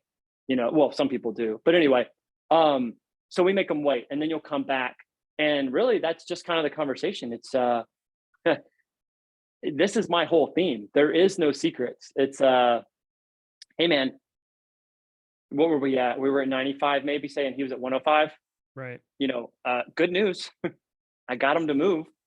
We're at 96, 750. You know, I tell my buddy, I'm like, make up, hey, have fun with it. We're at 97, 420, 69. What do you think? You know, like And that's where we're then at. whatever they say, if they And say then, yes, great. And if they say nothing, if they say no, then that's a no, and then you just move on. oh, it's happened so many times where they're just like, no. Yeah. So probably what happens in that case, I've seen it a lot. They'll say no, and then they'll hang up the phone. Then they'll come and bitch me out. It's like, hey, I got a deal here. Let's just come up, and then we'll underwrite it again. We'll look at the numbers again. We'll make sure it makes good sense. It's like, okay, Come up $400 or something. I'll ask I'll say, hey, what do you think? You know, do you think we have a buyer? What is this going to look like? Because it takes the same amount of time to do a 4K assignment as it does to do a 40K assignment. And actually, I would argue those bigger assignments are usually higher price point houses. Those people are usually easier to deal with. Right. Excuse me. So there's that. But yeah, so we'll look at it. You know, we'll go through the whole thing. I'll comp it again. Like you're talking now, like we've comped the property like 6 times. You know what I mean? Like we're really looking into this one. And this is when I get pretty pissed off. Like it's like annoying. And we'll probably call them, and I don't know. Sometimes we'll probably go to their number, but most of the time we don't. But again, we usually don't get to that point. You know, it's usually probably we win that. Actually, do you know Chris Voss? His book, Never Split the Difference? Yes. Yes. Okay. I So people are his a big fan of theory, him. me too. People should listen to it and do the masterclass, like all the stuff, because he's actually, his opinion is everybody can't get what they want. You really can't split the difference, but you can make both sides feel like they won. And that's kind of what we do. We try to make it, you know, again, we'll even build into our arguments stuff how we handle the house, like how we're going to handle the house. We're not some Joe Blow who's going to go and spray paint the walls or paint over the holes. You know, we're really putting money into this thing, man. Like we're not like those guys. You know what I mean? So we're a premium company. We have a premium service charge or whatever it may be. So stuff like that. But I always say most of the time, if they built proper rapport, and if it's a lead that they kind of use that like salesman sixth sense to where, this is a prospect or, someone you're going to close. We usually, I guess you could say if there's like a tug of war, we usually win that before it gets to the point. Like we don't see that side of it, what you're talking about. We don't see that side where a lot, you know what I mean? Where they hang up and then you got to decide, do you call them back or not? It happens, but usually by that point, they know like we're stretched out. Like I know of a deal where the guy wanted $1 million for his house, kind of an anecdote, but he wanted $1 million. I did the same thing. I was like, dude, I'm over here Googling like he was a very, he was a high net worth individual. He was a very distinguished gentleman. And I was looking up like high-end wines and stuff, and Screaming Eagle is like a really nice wine, like $8,000 for a box. And I'm telling him, he was ready to rip my head off because I was at like 800K. And to him, it just didn't make sense. You know what I mean? And I'm like, yeah, but the fees you're going to incur and all this, blah, blah, plus I'm an investor. And after a few calls of just continuing to talk to him, and I never moved. Like everybody in wholesale, it seems they don't want to call back without new numbers. I'm calling back with the same numbers. We're calling back with the same numbers. So you know what I mean? You don't wait for them to call you back. You call them back. What, in we'll a probably day? set a follow-up. No, we'll 2 probably days? call them in a couple of days. It just depends on the prospect. It just depends on, it just depends on my big thing. Yeah, it's all me. If it's not sales folks, who is it? You know what I mean? Like these, got to have a sales process. You got to have a guy who's got that sense of knowing like that stuff. My big thing is like match their energy. So just, if he's like, obviously doesn't want to talk to you now, don't call him. Call other prospects. Call him in 2 weeks. Call him in 30 days, whatever. We've had situations like that where people have been new and they're like itching for a deal. And my attitude like that, like I just said to you, I actually have gotten responses from people who have been on my team say the same thing. Like, hey man, hey Nick, I don't have X amount of money in reserves. I can't play it like this. But if you would just listen, I promise, just trust the process, you'll get these deals. But anyway, so it has happened to me that way. But I told that guy, I said, look, I think I came up a couple of grand. And I get you I'm gonna buy you a box of Screaming Eagles, man. Because every time you look at that box, you're gonna think of me. You're gonna be like, this is the best deal I ever did. And he said, Nick, and I swear to God, this is what he said. He was like, I respect you. I understand where you're coming from, but we are just too far apart. And that was it. And we were too far apart. I probably could have come up 100 grand and made. Honestly, I don't even want to think about it because I think that house ended up selling for like 1.4. Like it was a lost deal. Like, anybody at home who's listening to me right now, like, oh, this guy's an idiot. Like you can laugh at me on that one because that was the deal. But just like the house that we sold for 500 and the homeowner sold, a couple of months later, a year and a couple of months later for 800, I didn't see it. No, and everybody, in retrospect, everybody's fucking on. You know what I mean? Like I didn't see it, and neither did they. Like nobody saw that. That it was so many houses. Yeah, no fucking way, dude. Yeah, you can't roll the dice on that kind of property. Yeah. Anyway. Oh, but everybody loves to talk about that. Oh, I knew it. It's like, no, you didn't. Maybe you did, but you didn't. So not for real, you didn't. My understanding then is that the pros of kind of sticking to your guns and like fighting tooth and nail for the dollars vastly outweighs the deals that you're going to lose from doing that. Yeah, because we can lose like 2 or 3 with our average assignment. We can lose like 2 or 3 of their average assignment to make up for one of ours. Technically, that's a silly way to look. I don't want that to sound profound. I'm just saying we could, but I know a guy who's right down the street, and their average assignment's like 17K. Like, okay, cool. How many deals you guys do? Like 10 or something like that. It's like, oh, we do like, 8, 7, but our assignment's higher. Makes sense. Got it. Yeah. So, okay. So I want to talk about cash flow a little bit because you're like, the best way to solve sales is with marketing, and you first year of wholesaling, you did 800K in assignments. I'm like, my immediate thought is like cash flow. And I even struggled that with my business as well. And by the way, I know, let's do a time check here. We've been talking for an hour. I'm just turning on do not disturb. Sorry, go ahead. Oh no, you're good. But I want to check, are you good for a little bit longer or? Oh, I'm fantastic. You're I'm good. good to All go. right. Yeah. I'm Cool, having cool. fun. Yeah, me too. This is great. And I'm trying my best to give you the tough questions here because I'm like, this guy's gold mine of knowledge. But I so love talking about this stuff. yeah, thank you. Thank you. So cash flow wise, cash flow, I'm like, so I got to a point in my business, and I think some people struggle with this. And I know people who did deals and they do somewhere between 10 and 20 deals a year, right? Kind of like Mhm. intermediate wholesalers, let's call them. They're not beginners. They know how to do How it. big, how big were those deals? The deals, let's call them 10, let's just Okay. call them 10K. So someone's Yeah. grossing, let's say $200,000 a year. 100 They're something. netting, Yeah. yeah, and they're netting, 90 or 100, something like that. And it's a little low six figures, but it's a decent job or whatever. And I feel like a lot of wholesalers are kind of in that. And I was in that as well. And that's kind of Key where word, you said job too, by the way, but go ahead. yeah, okay, yeah. So we can get into that. That's foreshadowing a little bit, but Sorry, go so ahead. okay.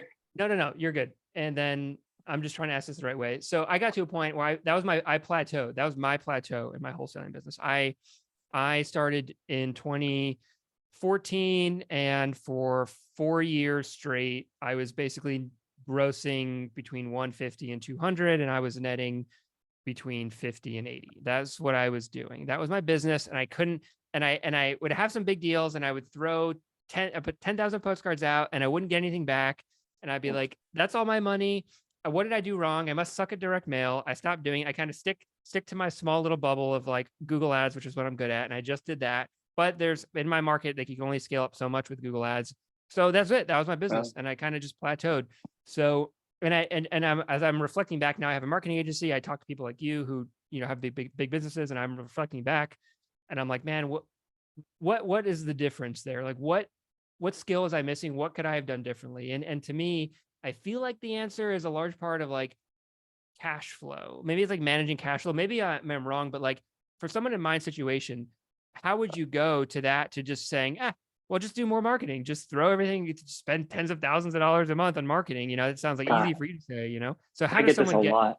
yeah, what's the hump there? How does someone get over that hump? I don't know. I was actually made fun of when I was telling some people about like my buddy had gotten down to his last. He told me, income, like privacy, so I won't mention him. But he's like, man, I'm down to my last 50 grand. And I'm actually I had there's this little group that I'm in, and I talked to those guys, and I was like, yeah, my buddy, man, he was just telling me how he's down to his last 50 grand. Like it's tough. And they were like, oh, they fucking like spit the water out laughing at me that he had 50 grand, that he had that much money, I guess. Hmm. So this Wow. is one where, have you ever been just like in a category and you just didn't get the audience? Like, I don't get the audience. I don't get people who don't save like 60% of their income. That's what I do. I live on 100K a year, maybe a little more, and I save a lot of my money. And if I'm not investing it, it doesn't feel right. Like I do blow money on vacations and like food, unfortunately, but I'm like really weird about spending money. Like it's got to be something that's going to bring the money back to me. But anyway, that's how I've always been. And ever since I started assigning, I never needed any of the money because I was flipping and I was making good money there. Plus, I was living below my means. So, if you looked at our bank account over the year, we were doing cold calling, and then we had one cold caller, and then we had two, and then we do like a 40K deal. Then we had four. You know what I mean? Like I was always 3, 4, really honestly, I was like 6, 8 months ahead. And we ended 2021 every year. We've ended the year with like tons of money to get started for the next year. What does that mean? You were 4 to 6 months ahead. What is that? What do you mean? Like that's just how my brain is. I don't know if everybody thinks like this or not. Sometimes I have to think about that. I think they do. But I'll look at my burn rate. Like I had it on the board the other day actually. And I'm like, okay, well, it costs me, 20, 30, whatever a month, every month to run this business. Do I have 90 grand in the bank? And if I don't, then I don't know. Well, I do. I don't know how to answer this the other way around. Like if I didn't, I would probably I don't know. But I just keep it ahead. So I'm always planning ahead like that. So you mean if you let's say, okay, so it's about 20 grand a month. So if you don't have at least 60 grand, 60 to 80 grand in the bank. then you'll spend less. You'll start spending less money, assuming you I get to was 50. going to say that, but I was just thinking that I've never had to do that yet. Gotcha. But potentially that's So how you, that's that's like how I the would safety probably, net. yeah, I'd be really careful about pulling marketing back too, though. So, Right. That's a life point. Yeah. yeah, you're Cut kind other of, things. Yeah. yeah, maybe cut some other things, maybe go back to work in your business. Oh, I'm ready, dude. If I have to, I don't know what's coming. If I have to, I'll get back on the phone. Like, I'll do whatever I have to do. I'm better off the phone. The business is growing better without me. That's another thing too, by the way. A team is really important. If you don't have a team in place, you're going to grow at your own speed. And I got a guy he actually, my first deal I ever wholesaled, he did it with me. We were 50-50. And that was our hang up was, hey, we just made, 10 grand. What do we do with the money? And he's like, what do you mean? Pretty simple. I get half, you get half. And I'm like, well, why don't we put it in and make a business? Because I need the money. I'm like, oh, well, I don't. This isn't going to work. Right. So I started my own business. I literally started my wholesale business, dude. Wow. I could show you. This is one day. This is going to be a thing one day. I could show you what I started my business with. Your flipping business, wholesaling business? Gemini. I keep this for fun. This 800. What is it? 800 bucks? $800. I never, ever put anything into that account that didn't come from business generated from that $800 for wholesaling. So no shit. How much is it in there now? It's like 800. But it's like it's $800. It's more than $800. It's more money. Yeah. Okay. There's it's enough to get us through, for a long time, and enough for me to have a good strategy going into what I think is important in the future. And more importantly, it's enough for me to not, like I said, I'm one of those guys who will, 3 a.m., 4 a.m., just like running through spreadsheets and stuff like that. I'm just that person, unfortunately, for better or for worse. Always pre-planning. I've got things planned for the next 5 years that, oh my God, dude, I've got a spreadsheet that's going to show me what every quarter what I'm going to be spending this year. Like, I already probably know where I'll end up. Like, I'm just like that. And I don't know if it's good or bad. That's just how I am. I think that a lot of people, like, have you ever heard of like acquisition? Like, what is the E-Myth thing? It's like the baker, like, oh, you make the best pies. And he's like, well, I'm going to start a pie company. I'm going to start a bakery. It's like, dude, you don't know. How about accounting? How about just what to do with the money? Like, how to run the business, how to lead a team. You don't know how to do all those things. The money is the biggest one. I think if anybody came to me like, well, what makes you so powerful? Like, what makes your business so great? It's like, the money, dude. I know exactly what to do with this money. I feel like I know exactly what to do with this money. I'm pretty frugal in the right areas, but I will spend my ass off in the right spots. And you're not going to catch me slipping with some bullshit. Like, I'm not going to buy anything. Don't impress anybody. I don't care about any of that stuff. I'm so far above that. Like, at this point, thank God that I know what to do with the money, and it all goes right back into the business, but it doesn't instantly go back into the business. It sits in there if it needs to. Dude, we're getting like $4,000 a month on interest or something like that from those, you know what I mean? Those savings accounts. Right. Yeah. That's people's marketing, like budgets, like stuff like that. But anyway, yeah, I don't know if I have a good answer for it because it's just kind of how I am. I don't know, if you hit it. So what happens when you hit a big, I talked to that buddy of mine, by the way, that we didn't know what to do with the 10K, like, how to spread that 10K. I talk to him all the time. He's, 150 a year, something like exactly like you said. Like, how much are you keeping? He doesn't know. You know what I mean? It's going everywhere. So it's like, what kind of automation have you built in your business? Which is just a fancy word for like, what are people doing for you in there? Right. And I'm still doing everything. I'm still hand dialing, and I'm like, well, that's what you're gonna be doing in 5 years. Like, business, not a job, right? That's So yeah. Okay, but he did a big deal. He did like a 50K deal. No. He did like a 125K deal. Right. That would have put me in such a position, such a great position of, Yeah, that's the difference. I think that example is the difference. I did 2018. I did my biggest, it was like a lucky deal. It was a $40,000 deal. My average was like 8. Okay. It was $40,000 deal. I think that month I net 70K. It was just a great month for me. Oh, that's a great month. Yeah. Great month for me, small little business. But I ended the year, I think that was like my net for the year. I was like netted like 70 or 80. And I did spend money on the direct mail, kind of example I was talking about, where I threw 10,000 postcards out. But at the end of the year, I was so frustrated. I was like, man, I had this big deal and I did not know what to do with the money. I think that's the difference. Like you had 60K, you can see a year out. You're like, man, this is going to take me to the moon. And I'm like, what the fuck do I do with it? And I feel like so many people get big deals. You see all these podcasts, all these 18-year-olds that get a 50K deal, and then they quit the business 3 years later.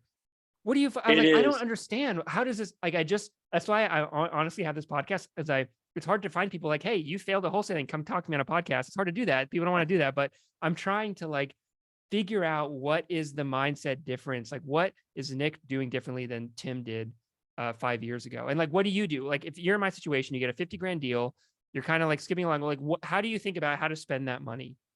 I don't think about spending that money because I've already got a good thing going. I'm going to bump my marketing up accordingly to what we already spend, like a percentage. And I'm going to have an extra, was it 60K? I'm going to have an extra, no, I'm not going to have 60K because after I pay out everybody, it's probably going to be closer to like 40K.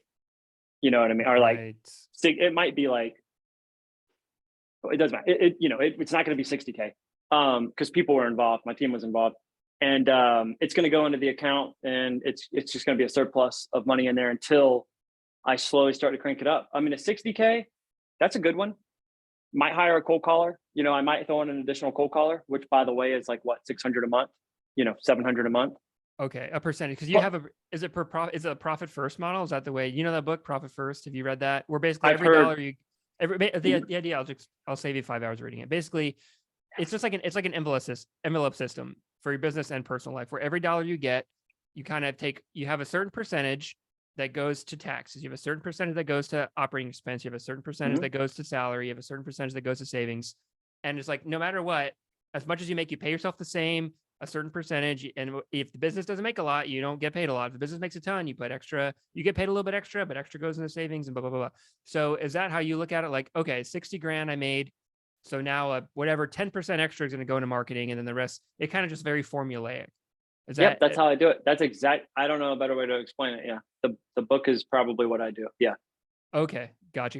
Okay. Because I'm not going to do anything crazy because of a 60K or call it a, 100K deal. We're going to go get some steak.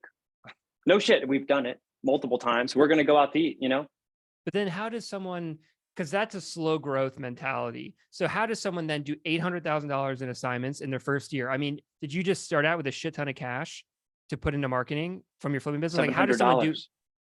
So I don't get $700. Is that for your flipping business though? That's starting your flipping business, right? No. So the trick is, because it is kind of an illusion there. That was from 2019. So that was the first $700 that I put into Gemini, but I never did put any more money into Gemini. Which is flipping or wholesaling, or is it both? Wholesaling. I'm sorry, it's wholesaling. Oh, yeah. Okay. So got it. Yeah. So before I really took off after like the first quarter of 2020, I was cold calling people with I have the phone still. I think it's around here. I was cold calling people with my phone. I was skip tracing on True People Search. I was spending no money. Oh, dude, I was the guy that was like, oh, I couldn't even tell you all the freaking resources I found where I could get free lists and stuff. I was taking advantage of all of that. I found out that free is expensive, but it took me a minute. But yeah, so I was doing all that stuff. I was driving around, driving for dollars. Excuse me. I was doing bandit signs. I was doing all that stuff. I was door knocking. I printed out, I bought these yellow sheets, had my girlfriend, because my handwriting's so bad, had her write a note, scanned them in, and just had them pumping out of my printer. And I was leaving those on people's doors, like the foreclosure list, the pre-foreclosure list, and all that stuff. I was the idiot that was cold calling pre-foreclosures and saying, hey, I know your property's in pre-foreclosure. They were like, fuck you. I didn't know what I was doing, but I learned fast. And I guess I did that whole profit first model. Like if it was the first company deal, that 10K deal is irrelevant. Like that didn't count for Gemini. That was, oh God, I'll be honest, that got moved quick. Like, I don't know where that went, at that time, because I had the flipping and stuff going. The first deal that hit for Gemini was a $17,500 deal. And I hired a cold caller from that. And I got call tools. So then And the my rest of the money acquisition just went in savings, basically, or paid yourself some of it. Went into the savings. bank account. Oh, I didn't pay myself shit. No, I didn't make any money. I didn't Okay. pay myself at all from that 17.5. I actually didn't pay myself till we had 100 grand in the bank is when I started paying myself a percentage Interesting. Okay. from every deal. Yeah. So I probably make the least amount of money. Well, that's not true. I'm not there is a sales guy that could probably make more money than me. Just like based on everything with taxes and all that stuff, in Gemini. I'm Gotcha. not taking all the money out of Gemini. You know what I mean? Like, I think some people really think that their company's money is their money. You know what I mean? Like, I don't know how else to put it. Like, they really think that's their money. Like, they're buying G-Wagons on the company. Oh, it's a tax write-off. You know, they're buying Lambos, they're buying vacations, they're doing it all. I think people are a little early to that shit too. I think that everybody, you know, dude, I bought it when I had $1 million, like almost when I was doing pretty well. I bought a Tesla, and I bought the cheap Tesla. I bought a Model 3, like a $50,000 car, not a, you know, Yeah. Lambo or whatever. I know people like, dude, for the longest time, I'm like talking to people. It's like, how much money do you make, dude? You spend so much money. Like, oh, I make like 150 a year, dude. I'm like, how the fuck? Like, how do you spend so much money? I'm just different like that when it comes to those numbers and stuff. So yeah, all the money just goes into the, I save everything I get. My girlfriend calls me a hoarder of cash, if that helps. That's not a bad problem to have. So, I don't know. okay. Then let's speak to somebody who's never done a deal. If I put a gun to your head and said, you need to do a deal within 30 days with no money, what would you go do? I would drive for dollars and door knock. I would drive for dollars. And I would door knock. Oh man, I would door knock the shit out of everybody. I would probably go to the county. Well, this is a tricky question because what do they know? You know what I mean? Like in this scenario, they know. They know they're going to die in 30 days and they don't know much I about was gonna what's say I don't happening. want to complicate it, but they don't know shit. So what are they gonna do? Like, what would you do? Call everybody? You know, what would you do? Like, hey, do you know anybody that wants to sell their house? I would start like going places where it would make sense for people to be motivated to sell their house. But anyway, since we do know some things, and we can assume they know some things, you know, I would probably pull the county list. That's the first thing I did. I went to the county and I'm like literally, I called the county. I went to the county. Hey, water shut off. I heard these words, you know, I heard all these buzzwords. Where do I get this? They're like, you can't have that. I'm like, I'm going to get it. Like, I'm going to keep calling you. Like, they know me. I would go down there and to the courthouse in Gwinnett. They were like, you have to buy a CD to get the tax delinquent. And I'm like, I've got a Mac. I can't put a CD in my computer. I need it on this is just an example of how you overcome objections. I need an Excel sheet. Don't you have that on an Excel sheet? Let me go ask IT. Okay. They emailed me the Excel sheet. As far as I know, I don't think they did that to anybody else. Like maybe they did, but she told me I needed to buy a CD. So anyway, I'm going into the courthouse and stuff like that. And I'm going to be pulling all those lists. I'm going to call it. I can only tell you what I did, right? So I don't know, but I would do what I did.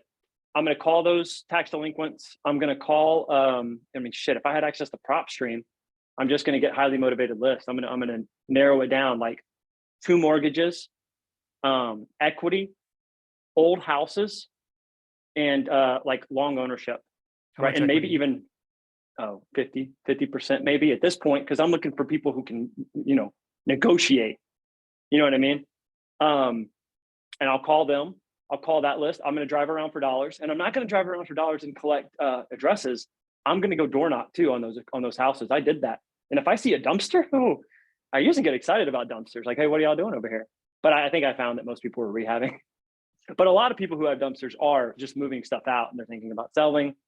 And I'm going to be calling the for sale by owners, and I'm going to look at expired listings. Again, you got to do a lot of work. Unfortunately, when you're new and you don't have anything going for you, you have to overcome everything. You have to work hard as shit. And I would call from 9 a.m. to like 7, maybe 8 p.m. No shit. Like just dial. I talked to so many people and I just believed that it was going to happen. And I can't even tell you if I got my first deal in 30 days, and then I would tell them to pray, because I don't know if you're going to get it in 30 days, man. That's tight. But that's, luckily we're not in a 30-day or die business. Like if somebody came to me and was like, oh man, we got to close deals every 30 days. It's like, well, we do because we got a good reserve, we built up our pipeline, but you're new, you're probably not going to do that. I mean, there's nothing wrong with being honest too, as far as I can tell. And to be honest with you, all the people who do hit it like big early, that is the Achilles heel in real estate wholesale. Luck. If you get a big deal early on, you're fucked. Like all those people, they screw it up, man. They're not ready for that, Why is that? What happens? What's the downside? I don't know. I think because, well, most people don't know how to handle money. You're talking about people. I think that the real estate wholesale industry is kind of ran by a bunch of gurus who want broke ass, like people who are really going through it. Excuse me. I don't want to sound like an asshole or anything, but you know what I mean? Like they want the bottom of the barrel people to think that they're just going to pick up the phone and magically get a deal. And if you just so happen to, because I've talked to a lot of people in this business, and you're coming from maybe McDonald's, like, you know what I'm saying? Like you're coming from nothing. Like you haven't made 30 grand. You haven't made 20 grand. And you do a 50K deal. You don't know what to do with that money. You got to get it slowly. You know what I mean? Like you got to work for it. But because it's like winning the lottery, right? I mean, it's like lottery winners. It's like winning the lottery. Yep. You don't know what to do with it because wealth, this is a great one. Everybody knows this, right? Wealth is it's not a number amount. It's a mindset. It's a shift in understanding what to do with money because everybody makes money. Just most people don't know how to keep it.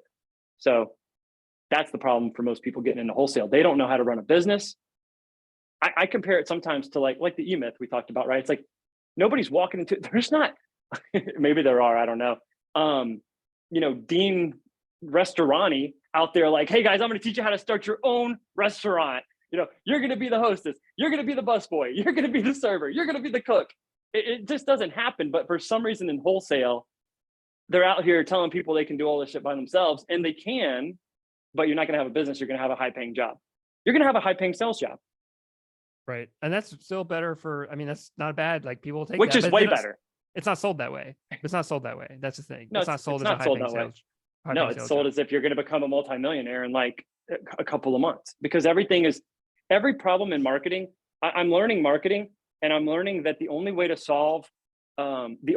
to speed up sales or increase interest in your product in marketing seems to be by increasing their delivery time.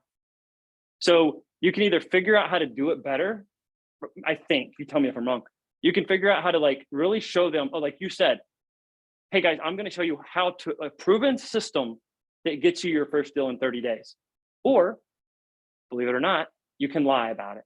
And most of them opt to lie about it. They opt in to lie about it. And that's what they do. It's like, oh, you're going to get a deal in, a couple of weeks, so with sub 2 and all, you can get deals. Oh, if they're asking retail, that's a deal. It's like, have you ever seen those credit commercials where it's like, they want to buy something. It's like, I got bad credit. It's like, give them the deal. It's like, that's what some of these gurus are doing these days. It's like, hey, they want retail. You get a deal. Hey, they're asking 20K over retail. You got a deal. It's so stupid, man. It's so ridiculous. Pace Morby sub 2 program. I don't know yet. Oh, I don't know anything about the sub 2 program except for the people. They're very passionate because they spend a lot of money. I'm going to piss some people off. I think they're passionate because they bought in. Yeah. They have to be because they spent so much money. They spent so much money, bro. I don't know. I sat at a closing table not too long ago. How about this? I bought a house from a wholesaler recently, and he made 70 grand on the deal. And I'm buying it. It's going to be my new primary. And I'm stoked about the deal. And I'm like, hey, how did you get the deal? I love asking questions like that. And he was like, well, I joined this sub 2 group. And so we started talking about that. And I'm like, damn, man, yeah, that guy, because I've been hearing a lot about that guy lately, Pace Morby. And like, no joke, it's very new to me still. When I was when I was in it, Sean Terry was a big one. Carlos Reyes in my sphere, Max Maxwell. But anyway, so they're talking about this guy, and he goes something about the sub 2 or whatever. It's very giving and all that stuff, and I'm sure it is. I'm not saying that it's not. I'm sure everybody's in there to help one another. And he's like, yeah, but he doesn't keep any of the money from that. He's doing that as like a charity. And I'm like, how much was it? And he's like, and no shit, I'm gonna do the math in front of you because I'm forgetting now. But he goes, it was $8 grand. And I was like, how many people are in that group? He's like, there's like 6,000. And I'm like, dude, do you know that's like 50? That's like, how many is that? It's like 40 or something $million. It's like $50 million. That's And I'm charity. like, I'm like, dude, he doesn't take any money from that. Like, that is his money, bro. I mean, I don't know. I don't want to Yeah, get caught yeah. out. Like, I've seen how that group is.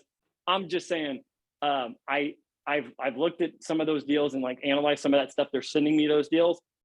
I don't see the deal. I don't get it. But you just have to be careful of anybody who doesn't have any skin. I'm big on this. Like me and you talked about this earlier.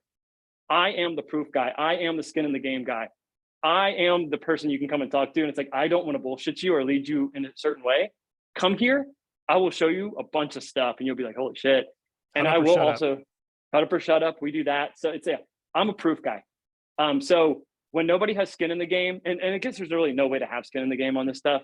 But when you go into a program like that and everybody's just throwing ideas out and they're telling you like, you know, the marketing, it's like, you know, how to save all those dead leads, how to get all those asking retail leads closed. It's like, you can't close those. I don't like most of the time you can't close those.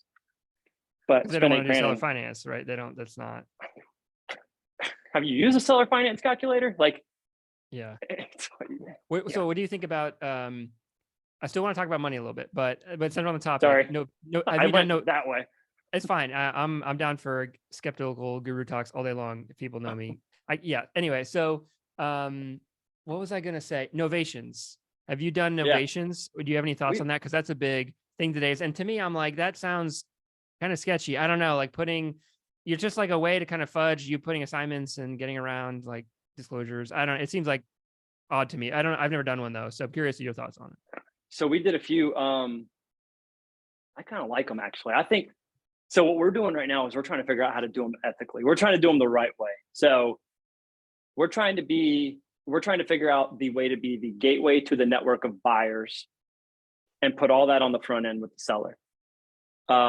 Hey, you don't like our cash offer, but we just so happen to have a very good relationship with a lot of local investors and nationwide investors, funds, retail buyers, property management companies. We throw the boat at them, you know what I mean? It's like all these, and we also utilize services like the multiple listing service, you know, stuff like that. And we're going to get the buyers to compete for the highest and best offer for you. And we'll facilitate that. So that's what we'll do for you. So that's kind of how we're doing it. That's what So an they agent. know It's that. not an agent pitch. Are they going to be like, aren't you just an agent? Like, you know what's funny about this business? Yeah, my brother's an agent, dude. Trust me. He's like, you know what my lender said to me like 2 days ago? They were like, hey, what is it? The offers team wants to know how you were able to get this property so far under market value. Like something's up. And I typed in negotiations ? Like, this is what we do. And she literally was like, they're the dream team, believe it. And I'm like, yeah, tell somebody, like, this is what we do, lady. I thought that was interesting. But the point is, it's what was the question? So before I go on a tangent. The question was like open-ended, how you feel about how I feel about the novation stuff. Yeah. Okay. Yeah. So I think what you were saying about how people feel about it, aren't you just a broker now, about all that stuff? Right. My brother, before I went off, my brother is like, why aren't they selling it with an investment? Why would they do this? Why would they do, like, he's always asking, or to a agent, you know, stuff like that. I don't know, man. I have found that there are just a group of people who just don't want to deal with agents. Like, they will let us list their property for them. And, but we counteract that too with like a solution. So like the first novation we ever did, can I tell you a story about it? Let's do it. It's pretty cool. We did it. It was the first day we did it. Our Huddle for Shut Up. You're not eating dinner tonight, bro. Oh, well, it's 8:30 for me. I'm gonna it's eat like dinner. Midday It's for you. 5:30. Well, it's 5:30. I'm gonna eat dinner when my wife comes back and tells me to get off the computer. So you're not eating lunch. Yeah, I'm good. No, so we were gonna buy the property, but the market was funny. This was like toward the end of last year, like November, and the market was funny. It was funny. So we decided we were going to novate the deal. We're like, oh, there's this new thing that everybody's talking about. It's not new, but we were just now hearing about it a lot. And I'll do it quickly. It's novation. So we were like, okay, cool. So we asked her, you know, if there was anything that we could help her with, as far as moving or we might have to do some repairs to the property in order to get it sold faster. And she said, I could really use $1,500. And so I was like, okay, this is it. This is our entry to equitable or to a memorandum of equitable interest. So we gave her the $1,500 check, and we had her sign paperwork saying that we were going to put a memorandum of equitable interest on her property. And we did the novation paperwork. And we actually sold that property to Open Door, and we made like 40, I think we made 38,000. So we sold it to Open Door.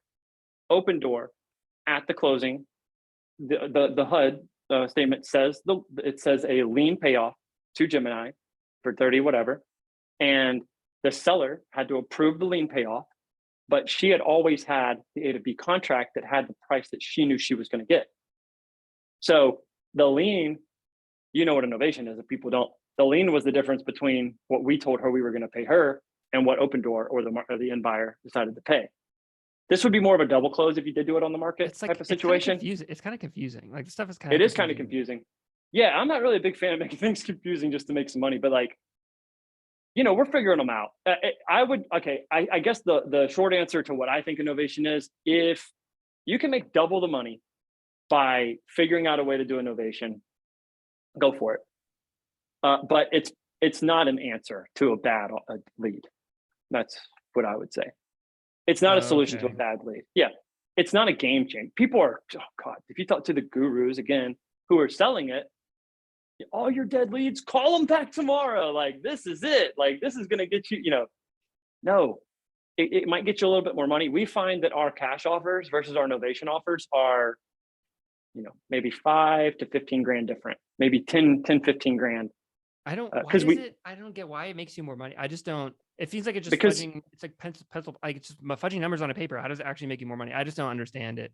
Really. Well, the way that you would explain it to them is that you would basically, typically you would want to get it under contract first if you could, or at least get really close. Because again, the numbers aren't that far apart. And then you're going to tell them, hey, we have this. A lot of people do it this way. It just depends on how you want to do it. This white glove, whatever service. It's listing it. That's why you get more money, right? Yeah, but then you're going to list the property, right? Because you get access to more buyer. It's a larger buyer pool. That's the idea. So we did, we had the ability to, with the contract and an agreement from the seller, to list the property, pre-marketed or whatever you want to call it. And we actually had a property that our investors were offering us like a 20K profit, like a 20K assignment. We took it to the market and we actually made like 60 grand on that deal. So what we did was, it wasn't a novation though. All we did was market the property on the MLS. I don't know. I might regret it. Doesn't matter. We marketed the property on the MLS and then we did a double close. We found a cash buyer actually, and then we did a double close. So, gotcha. Yeah, that's what I'm saying. Because I know I've gone through some of the Fortune Builders programs, and they were saying, this is back in like 2010 or 2012 maybe. And these are not new. Yeah, you can have a clause. You could just have a clause in your purchase contract that gives you the right to list a property on the MLS. And I'm like, is that the same thing? Like, what's the effing difference, really? It's just like a different packaging, but it's the same idea, maybe, because of the wholesaling regulations coming out. I mean, I don't know. Maybe that's the reason why. Well, the novation though gives you, so a proper novation though has novation paperwork. You're able to novate that contract. They have to sign the ability to agree that you have the ability to novate the contract, replacement of contract to an end buyer. It's more and a lot of times legally, I guess, because no lender, originally it's a solution for lenders like FHA, any kind of lender. Lenders won't pay assignments, they won't pay fees, and they won't even do double closes. I got it. That makes but sense. They will pay that lien off, or well, they won't pay the lien off. The seller will have to pay the lien off. So you can sell it to someone who can get a mortgage on it. That's exactly because because you have a lien on the property. Essentially, is how you do a novation properly. Like wholetailing without actually closing on it, basically. It's one more thing for gurus to make sketchy as hell, and people, and it gets into the hands of people who don't know what they're doing, and they offer people retail, and now we just have everybody offering people retail again, thinking they're going to put everything on the market, and 99% of them withdraw or fail. Yeah, that's what's happening here, to be honest with you. Yeah, I talked to a investor the other day. I forget what market he was in, somewhere in the Midwest, and he was saying he started sending postcards to all of the homeowners who told them they went with another investor. Yeah, and he got a 75% callback rate because all these newbies were dropped. There's like all these newbies were signing contracts, but they kept falling through. That's right. So 75% callback rate. You should try that. I like that. I'm Yeah, gonna write that down. that's crazy, man. I was like, that's the times we're in, I guess. So, okay, that was Novation tangent. I want to circle back. Nick, we're talking about cash flow a little bit. What are Nick's commandments for money? Nick's money commandments for a successful business. I'm writing that shit down. I know you write it down first. I don't have any out. money commandments. Money commandments. Let me see. I'm not a guru yet, so I don't have like my money bullet opinions. points. Money opinions. Oh, money opinions. Okay. Yeah. Just guide me in a direction with it at least, please. Like just what to do with money when you get it, or how to get it, or Sure, what it's yeah, good for. What is money? I think money okay. is a tool. Yeah, let's be specific about, let's say I have, I close a $20,000 wholesale deal. The principles of which I should manage that money to grow my business. Okay, it's complicated because if you can put it all back into the business and eat McDonald's, reinvest it into marketing, and to put it into the business first, because like there's a difference. checking, like a savings account. You mean, Yeah, like a put it literally into business the account. LLC. Yeah. Okay. Yeah, because if you put it all into marketing, I wouldn't say if you made 20 grand to go deliver 20 grand worth of direct mail, because you are going to be in trouble. So I would put it into the business, and I would allocate a certain amount of it. And in that case, I mean, since you're doing a lot of risk at that point because you're smaller or you're newer, you got to take those chances. I would maybe say 50K of it, but I would do that, or 50K, 50% of it, but I would put it back into a marketing campaign that is slowly scalable.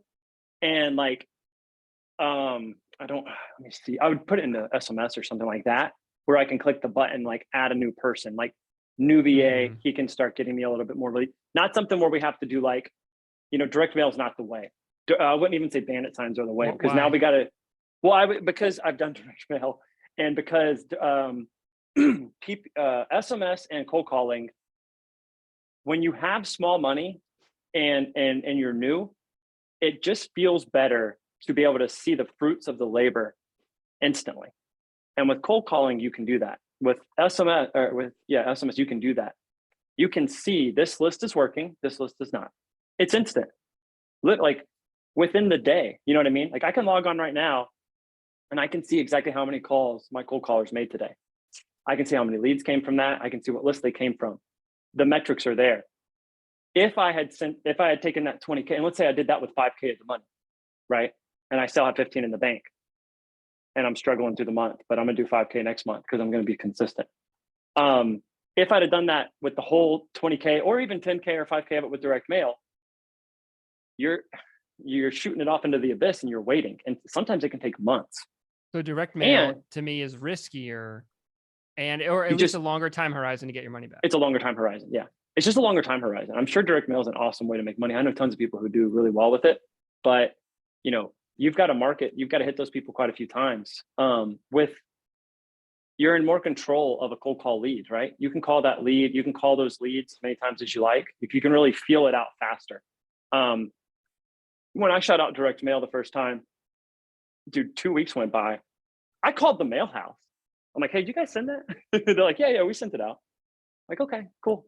It was a no leads. No leads. Yeah. So what actually happened with that one was it took a month and a half, I think, until I actually got I got callbacks after a couple of weeks. So people did slowly start to call in. They were colorful, take me off your list, we'll say. Stuff like that. Yeah. Those go, you do get instant results, but they're, hey, take me off your list. Instantly. Exactly. Fuck you. You want to get called, fuck you today, send some text message out. You know what else was good for that? The thing that everybody used to do, I hated it. RVMs. RVMs, yeah. Oh my God. Scammy as shit. Okay, anyway. So it just doesn't feel good. You know what I mean? When you do it that way. But you can do it, but I would still maybe take the 5K and do 5K in January, 5K in February, or month 1, month 2, and stretch it out is what I would do, because I just don't believe in blowing like the whole 3 months. So if I had let's say a 20K, I would slowly manage the money. I save 10. So 20K, I save 10 of it, and then I have 10 left to spend. and let's say I'm putting that into marketing because I have a small operation, and I'm dripping that over 3 months, 6 months, 4 Yeah, months. well, I would try to make it last a couple of months, but I would also keep doing what I did to get that deal. I would still be doing the calling, and I would still be doing. You don't get to Hustling. take a break. Yeah, you don't get to take a break till you have 100 grand in the bank at least. Got it. Okay. And what is your average when you, I guess when you put out marketing and then when you actually get paid, when you close the deal, like what is the average number of Cost per deal? No, not the cost per deal, but like Oh. when you the money will come back to you. So you put out $1 for marketing. How long does it take on average for you to actually make that dollar back? Do you know that number? Ooh, you know, that's actually interesting because it's kind of hard to tell that number. Where like you said something about this that I wanted to touch on it. You said something about like you've done this much marketing and you've made this much money back, but I promise you that in the future money from that same marketing effort, it's just not there yet. So we've got money that we've made, but we haven't made it yet. That's going to come to us from our cold call list that we called, and leads came in like 6 months ago. One of those guys might call and we get a deal. But on average, I could tell you the timeline for a cold call lead that sits in the CRM. Sure. It's like 3 months. So, okay, whatever. Okay, lead comes in, and then on average, it takes 3 months to close the deal. Yeah, the average closed deal, if you looked at the lead, the days in the pipeline, it's like 90 days almost. Yeah. So that means you're talking to them more than once, right? That's not, hey, Oh, they God. call you up and it's a deal that day, right? I mean, that's Probably 18. I think it's like on average. So when we count touches, because our CRM, a lot of this I did recently because it kind of took a lot of this off my plate. I was a guy, I don't know if you know, but maybe you can tell I'm a little analytical. But I went so analytical on the KPIs that the next time people saw me, I was like, dude, fuck KPIs. Like, I'm sticking to 3 KPIs. This is bullshit. Like, you can go so granular on KPIs that when people are like, how many seconds from the time you leave the bathroom to the time your piss hits the toilet, it's like, dude, calm down with the KPIs. Like, I'd say chill out on them and check the important ones. Okay. Got my So point is this across. too much? Is this a KPI that's not important then? No. That's not a KPI that's not important, but I'm just telling you that the quality of the KPI is based on my CRM. And the CRM is tracking every time we call somebody and every time we text somebody. And what it's not doing though, is we do our best to call from the app, but sales folks, sometimes they call them on their personal phone. So I can tell you that on average, I think it's somewhere between 14 and 16 touches to a closed and that's deal. within 3 months, roughly. So that's almost Over 3 months. A little over. We're talking to them almost a week. Yeah. And talking, is that phone call or does that include text? That's a text too. That's a text, email, or call. Yeah. Okay, got it. Okay, interesting. And so, is it mostly calling, or do you think it's like 1 week text, 1 week email, 1 week phone? It's actually interesting. It's almost 1/3 SMS and 2/3 calling. And then like emails doesn't matter. Emails are irrelevant. Emails are relevant. Yeah. Okay. Yeah. 1/3 text. Yeah. For getting a deal, emails are kind of relevant. An email, yeah. If an email gets sent out, it's more or less like, tell me about your company, which probably helped, but we could send that same email in a text if we wanted to. We have a template for both, just for the record. You still send emails out, but you're not banking on emails doing much. Got it. Okay. Yeah. Interesting. So 3 months. Okay. But you don't know. Okay. And cold calling, I guess you get leads instantly, right? So I guess you could say on average, maybe a little bit more than 3 months, but for every dollar you put out to marketing, you're going to get it back in 3 to 4 months, roughly. Like that's your turnaround, your cash turnaround, like cash conversion cycle, right? Would be that. Yeah. I'm also not a huge fan of averages because we had like 2 deals this month that we got within 14 days and we're going to close on them in like a week. So average is a good way to tell the story. It's like the median, you know what I mean? Okay. It doesn't, there's the, if I'm in a room with 2 people who make 30 grand a year, the average person is a multimillionaire. You know what I mean? Yeah. I'm just saying. That. Yeah. I get that. I'm not saying to ignore averages. I'm just saying it can tell a very convoluted story sometimes. Because there's such a wide range in this business. Yeah. How about the fact that maybe most of them took 8 months, or it's like nobody told you that. You know what I mean? But a few of them happened in 15 days, right? Got just it. saying. Yeah. I guess the point of me asking was like setting expectations for people. Like if they're putting out Yeah. money and they're they're week 4 and they're like, I didn't make any money back. Well, Nick's company does a ton of business and it takes him 3 months on average, and he has a shit dialed in, and you probably don't. So It's a you know what I better way mean? to do it. No, it is a good way to do it. I'm not saying it's not. I just, Yeah. I think that people look at averages too much and think like, that's what'll happen. It's like, well, I didn't Mm. get a deal in 3 months, Nick. Try for 6. Like, I don't know. Like, I talked to, you know what I mean? I get that. And I tell people that like Google ads. So, people always ask me like when we're talking to people signing them up or whatnot, they're like, how much is it going to cost to get a deal? And I'm like, well, I can tell you an average, but that's Yeah. they're probably going to hurt you more than help you. And I usually tell people, hey, like you should at least prepare to spend twice the average before you get your first deal, because it's an average. That's the point. It's literally an average. And that's, you know what I mean? So I You can get set that. them up for failure with that. That's why I don't like those. Like, it's not that I don't like them. It's just, I don't think it does as good service to, like, Jim Rohn. Yeah. Like, the funny thing that like to kind of like parallel with that is like, how long on average does it take a baby to walk? Like, have you heard this thing where it's like, how long would you give the average baby? Like, It but he's true not doesn't walking. matter.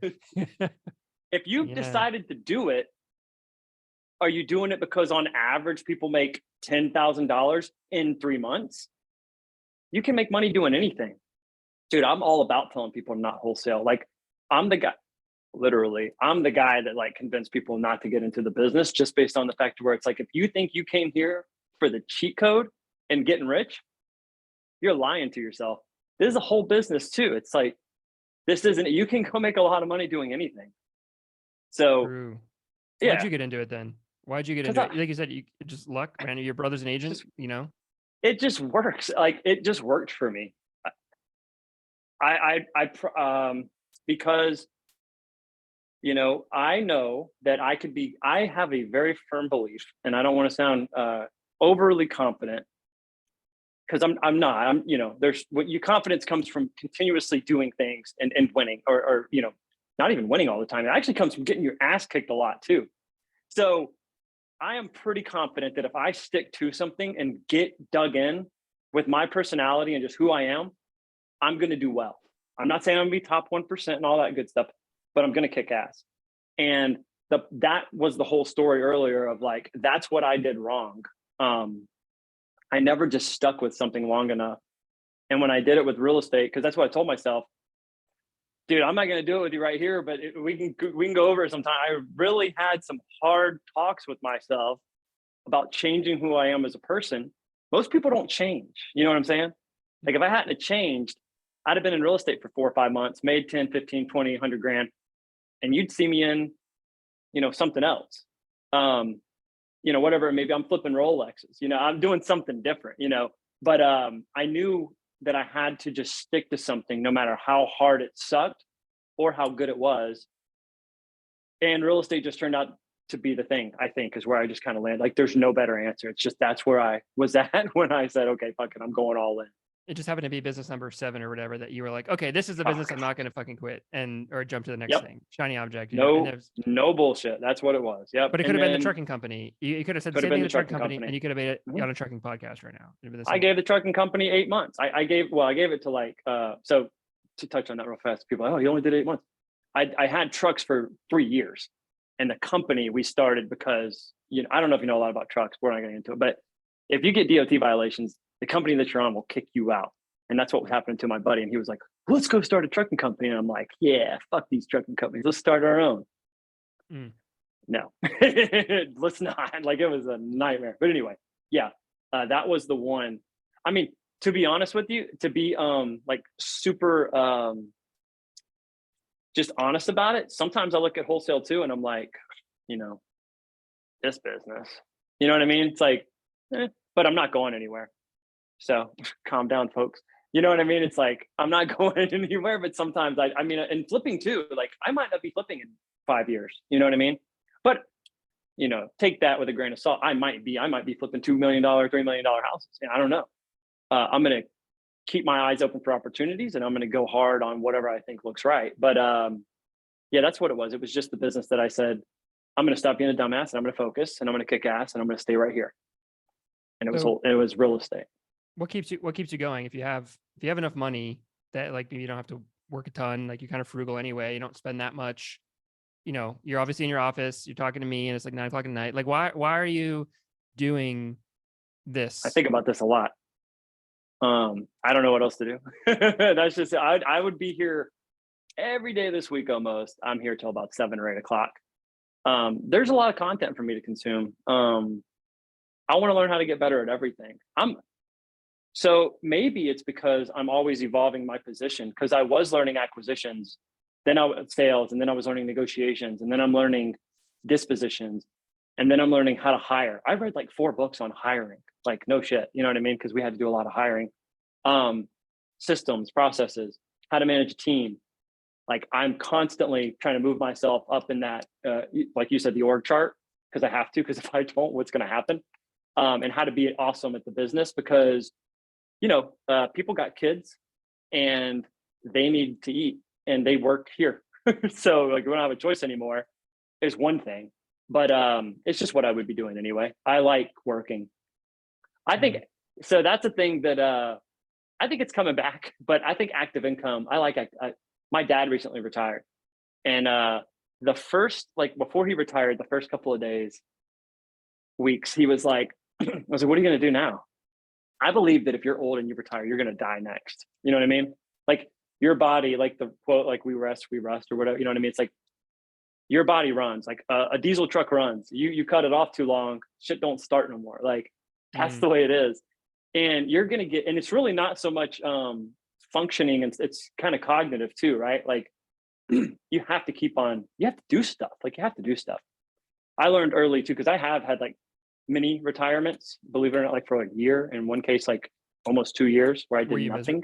Were you miserable? Usually all the stories I hear end up saying I was miserable. That's how it always is. Absolutely miserable. Hey, can't tell you how dark it was, bro. Ugly, miserable. Bad. And that was before you got into real estate. Way before. It was actually one of the hardest ones, one of the roughest ones was just before. Okay. Yeah. Okay. So those are rock bottom for me. So nothing to do. And that's what made you decide, hey, I'm going to do something and stick with it. Was it that rock bottom that we were like, hey, that rock bottom leads to change, right? That's kind of the journey there. This isn't just about money, right? Like, yeah, right. You could, dude, you know what? Who's got it? Well, we talked about the curse of the lottery. Who's got it worse? You know, somebody making $100,000 a year, really pumping it, like really going in every day, loving their job too, right? Like they're the guy, versus somebody who's got like 100 million in the bank, no friends, never sees family, you know, stays inside because it's easy. You know what I mean? Like people who are just like, I mean, they're out there. It's not really about the money. Money is a byproduct of just getting out there and doing it. But yeah, it's not about that. If you have to be motivated, I think, then you're already kind of fucked. You know what I mean? Like you can find motivation, but if you like got to wake up and do the affirmations and put on the video, or like Goggins is like yelling in your ear and you're like, yes, I'm going to have a good day. How long is that going to last? It's like drinking coffee every morning and not having you know what I mean? It's like, that's going to wear off in about 4 hours or 2, you know what I mean? Or 2 months, 3 months. It's like, I would be doing something at a high level. So about my dad, that he was like, oh, I'm not going to do shit. I'm going to retire and I'm not going to do shit. I'm going to sit on my ass, you know? And then like a week into that, he was like, I'm fucking bored out of my mind. So he got back to work. He has another business. And interesting. Yeah. So who do you think is the right person to get into real estate, let's say real estate wholesaling specifically? Who's the right person to get into wholesaling, and who's the wrong person to get into wholesaling? I think anybody trying to get rich quick shouldn't get into anything. They should just stick with a job and keep working. Well, the thing about people who want to get rich, they need to figure out what they're really trying to do is get rich slowly. Everybody wants to get rich quick. If they would just take a minute and understand they need to be long-term, you can still be greedy. I heard this from Naval. You can still be greedy. You just have to be long-term greedy. You have to be the greedy that doesn't screw people over, doesn't do unethical business practices, doesn't hop on that Facebook Live and say, you will get your first deal in 20 days, in 10 days. I guarantee it. And then disappear on them. You know, you can't do that because you won't be anywhere long. So if you are like looking to get rich quick, go to Humboldt, California. buy a couple pounds of weed. Now, I would say that you need, you know what I'm saying? Like you're going to end up in a bad spot.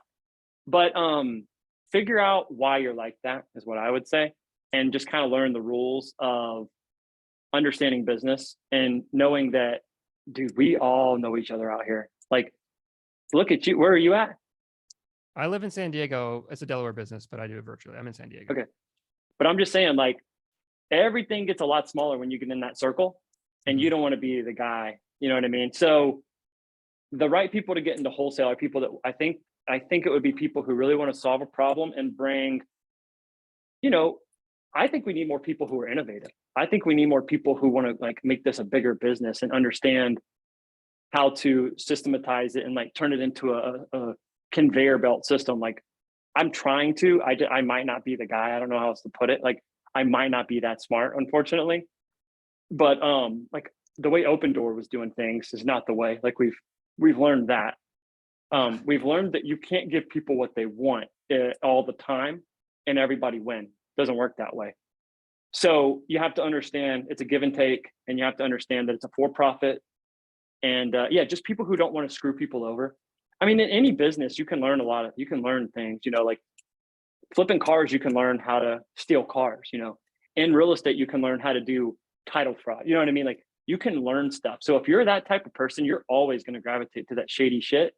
So please stay out of real estate because we don't need any more red tape like on our stuff. We got enough coming down the pipeline, it seems already. It's already coming, bro. Yeah, I think you need to be an ethical person who wants to do right by customers, but also wants to like, you know, get into something where I think you have to want to build your net worth with investment properties. Because why else would you? Like you could do Amazon FBA or something. I don't know if it's good or not. I'm just saying, like, why would you wholesale if you don't plan on keeping some of these properties or getting yourself into like real estate investing? I don't see why you do wholesale.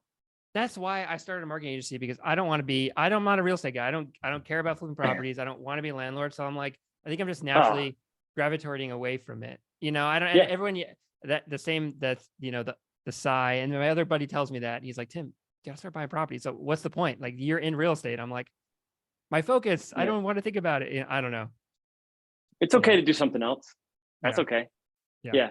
Just, you know, I don't see why you wouldn't. Like literally, oh man, I talked to a guy who's been doing this 25 years.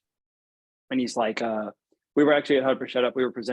He was presenting and he was like, flipping properties and contracts won't make you rich. And you could just tell everybody was just like, I mean, it's like 40, 50 people were just like, what? Like, what do you mean? But I could have, you know, 100 grand in the bank. It's like, yeah, that's not right. It's like, money is too fickle. Like people are fickle with money. That's not how you build wealth. And if you're going to be in a position to where you're literally looking at all these discounted properties and you're not looking at those like, oh, I need that. Like when I saw the house that I'm buying, I wasn't like, this is the house that I belong in. I saw it and I was like, oh shit, this real estate right here is limited. This is like special real estate. You know what I mean? I need this in my portfolio. Like that's how I looked at it. So I identify that kind of stuff. I think you should really want to do that. If you don't want to have property, go do something. Well, you know, interesting. Probably do something else because you're dealing with property. Although you could just do it as a business where it's like, yeah, it's just our product is flipping contracts. So I have a YouTube channel and I'm doing this experiment. I'm working with this guy he has a few rentals. So he's not a newbie per se, but he wants to get into wholesaling. He wants to build some cash up. That's what he tells me his plan is. He doesn't have a lot of money. He spent a few grand doing, you know, he's in a tiny market, like 30,000 people, like in his market. Tiny market. He's tried doing some bandit signs. I think he's tried cold calling for a couple months, tried Google ads, tried SEO, no deals. He's doing too much. Well, so I'm working with him and we're just experiment. I'll make a story about it. Like let's take someone who's never done a wholesale deal, figure out what change, you know, what's he doing wrong tactically, but also the way he's thinking about it. And then let's get him to a deal. And I was documenting it and stuff. So if you took someone like that, what would be Nick's plan for success to get this guy to build, let's say, a sustainable wholesaling operation? If that's well, he's got to pick one marketing channel first off. you can't chase like 2 rabbits, you can't chase 5 rabbits. You know what I mean? Like he's chasing too many rabbits. I learned that early, and that's any business. I think when I had my vitamin business, everybody, a lot of people who were doing better than me in business told me, I was like, oh, I have to have, probiotics. I have to have CoQ10. I have to have multivitamins. I have to have fish oil. These are all very popular vitamins. I have to have all of those. It's like, if you don't sell one goddamn product and leave that other shit alone, you are never going to get anywhere. And you think that you can't grow that way. Same thing applies here to me. Pick one marketing channel. But you can kind of piggyback those channels. So like, if you were doing PPC on a massive scale, I think you could throw direct mail in and do that. If you are doing cold calling on a big scale, you can throw in SMS and do that. But just because of the cost of entry, right now, I would probably say, and I opened up my mouth one time in front of a group of people who 50-50, half were in the industry and doing well, and half were new. And they corrected me, the veterans. And I said, if I was starting fresh from this business, I would hire this, hire that, do this. And they were like, what did you do? What did you really do though? It's like I said, I went and got my feet wet. I had skin in the game. I went and I called. So I don't know how far beyond that he is, but if he doesn't have any money, he needs to get back to the bottom of the bear, like all the way back down, and get a feel for every position down there, like calling. How many calls can you make in a day? If I go look at my cold callers and I see how many dials they made in the day, have I ever used that dialer and know how many I can make in a day when I'm really putting in effort? You know what I mean? If not, I just have to take their word for it. Like, yeah, that's how many we do. Yeah, you have to try this stuff out too. I did it for fun. Like, but anyway, I would do something that's a little physical, like maybe let me add some more context before you answer. So yeah, the guy has a full-time job. He's a full-time job. Okay, gotcha. So he has like a handful of kids. So he's a busy dude, and he has, let's call it an hour or two a day max to do this. But he has, a few $100s, say $500 to put towards marketing every month, because he does work every month, $500 a month, and he has a couple hours a day. So now you have that. What would you do? I'm gonna figure. I would probably get PropStream. I would pull lists. You can pull 10,000 there, I think, for free. I would use Google Sheets for a CRM for now, because we're saving every dollar we can. And I don't know if you can or can't get an SMS platform, but I forget what Launch Control is, but there's one out there. And I would just pull, I would filter out those lists. I would stack those lists and try to skip them for free. This is tough. Or I would get him skip trace at that point, because he doesn't have enough time to do that. Try to get him skip trace for under 10 cents. You can do that. And then put them in some kind of SMSing, I guess. Like, that's the only thing I could think of, because with SMS, you can just fire those off in a couple of minutes. You know what I mean? And then he can go to work or whatever, or come back, or take that full time at one time and filter through what's a lead and what's not, send the responses out, and just have, a couple hundred texts going around. And he's just going to have to know that he's going to have to sacrifice less time in for a longer horizon of actually seeing a result. Because if he could go work 4 hours a day, he'd get there twice as fast, I feel like. Because he can talk to more people? Yeah, double the leads. But if he had an extra $500, he could probably get there a little even faster, because he could go get like the Launch Control, where he could do like 1,000 messages a day. So just spend more money on messages. Spend a little bit more money, yeah. Yeah, I'd probably see if instead of talking to more, you're just sending out more, and I guess talking to the more qualified people. I guess you're talking the same amount of people, but yeah. You'll build a good system of knowing, what motivation looks like. And you ever seen people who put up those bandit signs that say "We buy houses retail" or whatever? Mm-hmm. It's a bandit sign, and some people were doing this for a long time. Well, I had a buddy who was doing it, and I'm like, "Why are you doing that?" And he's like, "Well, because now I'll get more leads." And we learned from experimenting with our cold calling, it's like, more leads aren't necessarily better. We want more motivated leads. But I know it's obvious, but at the same time, it's like, do you want to sell your house? Everybody raises their hand. Do you want to sell your house for cash? Less people raise their hand. Hey, are you interested in a cash offer on your home? Yeah, you're wasting your time. Free is expensive. That's what I always tell people, because you can go anywhere and get like free leads or free this or that. But now The manpower, what's cheaper? Going and pulling a prop stream list for $100 or $99 a month, or someone giving you 100,000 leads.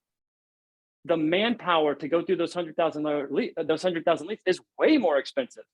You know what I mean? Than having the system where you go and slowly merge into it. Like, So his just messaging, saying. maybe his messaging then should then be only attracting the most motivated people, right? It shouldn't be, Hey, hey, you got a piece of shit house, you want to sell it for cheap as hell? No, don't do that. But but in be theory, I mean, honest. that's kind of what you're going, like something like that in a way would be like, hey, if you're an investor, like, what would you say? What do you think the messaging would be for someone Our who wants to learn messaging, more? Yeah, go ahead. yeah, well, our messaging, well, we have a lot of them. These days, this is another thing too about SMS. You have to have a lot of different ways of saying it. But it's generic these days, man, to be honest with you. But I think ours say something along the lines of, hey, I saw your property, or I'm local to your property and whatever. And I'd like to discuss, we can't say offer. There's so many things we can't say these days. But ultimately, I would try to talk to somebody in a way it's like, hey, I'm an investor or whatever. I can make you an offer on that property, or I'd be interested in making you an offer on that property. But I want to tell them I'm an investor. I want to tell them that I'm trying to make money on the deal too. Stuff like that. So not the greatest help, but at the same time, if you go into launch control, use ChatGPT. We do that. So we took our, we're all going to become idiots, man. The robots are going to take over. I got the $20 You did? for, yeah, I bought it. I saw the thing that there's paid now, and I was like, I probably need to get this. But we put, so we did some fun stuff with that. We put all of our sales scripts through it, and we asked it to summarize them, and we asked for it to look for commonalities in them. And I put all that into our Notion, and we put a bunch of our SMSs templates in, and we told it what words not to say. You can do this, you probably know this, but you can say like, write me a sales pitch, blah, blah, blah. Now don't use the word sale. Now don't use the word offer. You know what I mean? And it'll take it out. It's pretty cool. So we did that for the SMS blast. But anyway, you can't always relay the message that like, hey, I'm looking for shitty houses. But what you do instead is you go back to the list that you hit. You know what I mean? The list is really more important than the message. Like, don't pull, certain lists. Like, you want to look for motivation. Go deep on the list. The trick on this part is where he doesn't have as many texts to go out or calls to make, is go super niche on the list, right? Well, his market, his local town is like, but his market's small. His market's small. I told him, I was like, you're gonna have to drive, bro. You're gonna have to drive to like a small city or something like that. So that's like an hour away though. Like, there's literally nobody. He's got other things going against him. It's not easy. So yeah. A lot of people that I know, I mean, I don't know if it's helpful. A lot of people that I know that are doing like, we're trying to figure out how to consistently do, we want to get to 5 million, right? In assignments. So that's what we're trying to figure out right now. A lot of people that I know that are doing that, they are, and I don't know if this is right or not, they're nationwide. Right. So, maybe look for a different market. I don't know. Right. Yeah. I mean, we were always told with PPC, like from what I've always heard, with PPC, we want to actually filter out those markets. Right. If they're under like what, 40 or 50, from everything I've learned about people, but anyway. Yeah. There's like 2 buyers. I did and I'm also making a YouTube video coming out eventually about this. We spent a year last year, me and my partner, testing out national PPC. Because I know Google Ads, I'm like, hey, the gurus are talking about this, 100K a month. I'm like, all right, well, let's see if it works. So it was, long story short, it was a shit show when I was doing it. So we closed a couple deals, we don't do it. Okay. If you were going to do it. Can I say one thing? You can say whatever real you want. Quick. You sure? Can I say one thing about that? Because you know what? Actually, I knew a guy who was out in the boons, and he was like a celebrity. That's how he was like, dude, I'm a celebrity out here. So maybe what he needs to do is what we don't do, because we're marketing like this now. He needs to go hyper local, and he needs to be the guy that everybody knows. Like, he needs to tell everybody what he's doing. He needs to post on social, right? Because he could easily build a following amongst the 30,000 population. And maybe it'd be even more beneficial for him to run some Facebook ads or something, or just post a lot. That shit is free. And just be hyper focused on I am the cash buyer in this area. That could work. I don't know exactly every detail of how to do it, but if you go super niche like that, like you're talking Brand and about now, play, like, yeah. yeah, dude, every realtor knows you. You know what I mean? Like you've got to be like that. Go and introduce yourself, go to all the events, like that kind of stuff, or create them. I don't know. But again, Mhm. not the best, not afraid to admit when I'm not the best person to ask. But I would probably do that because we even have a little bit, like I know people here and ourselves who have a little bit of a, a buzz around us. And that helps. So think about if you were like one of the few out there, you know what I mean? Like, well, Steve's the guy, he's the guy that buys houses. His billboard's here, you know what I mean? The only billboard in town. Or you know what I mean? Like go hyper focus on just know everybody, I guess. Like, I don't know, he needs to be like the governor or something. Gotcha. Like There's more something than like one way that. to skin a cat. I mean, there's more than one ways he could get the deals done. So, Yeah. ultimately it's his call. But so a couple of questions, and I think we'll wrap it up. I'm getting pretty hungry, so I got another probably 15 minutes of me, and I know it's I late could your time. go. I love this, but I could go. You, So you I'm like cool with that. you could go. Okay. We don't just keep Either talking to way, infinity, but we can always do this again. I mean, this is I good. would love to. I'm literally like I'm like looking at my sheet, and I'm like, man, I'm like, what other questions can I ask this to? Because I don't get through all my questions, but I'm getting through most of them. Okay, so we kind of talked Good. about the newbie stuff, but let's take it to me, right? Or someone like an intermediate, right? Where like, okay, well, Okay. you did 800K in assignments your first year. Is it just, it sounds like to me what your Nick's plan, we'll say plan was mainly do $0 marketing, kind of hustle, do the cold calling, save his money, and just keep building up that way, take a percentage of every dollar he makes, and slowly, incrementally outsource some of his time to add VAs and stuff. And then that somehow turned into 800K that year. Does that sound about right? Kind of.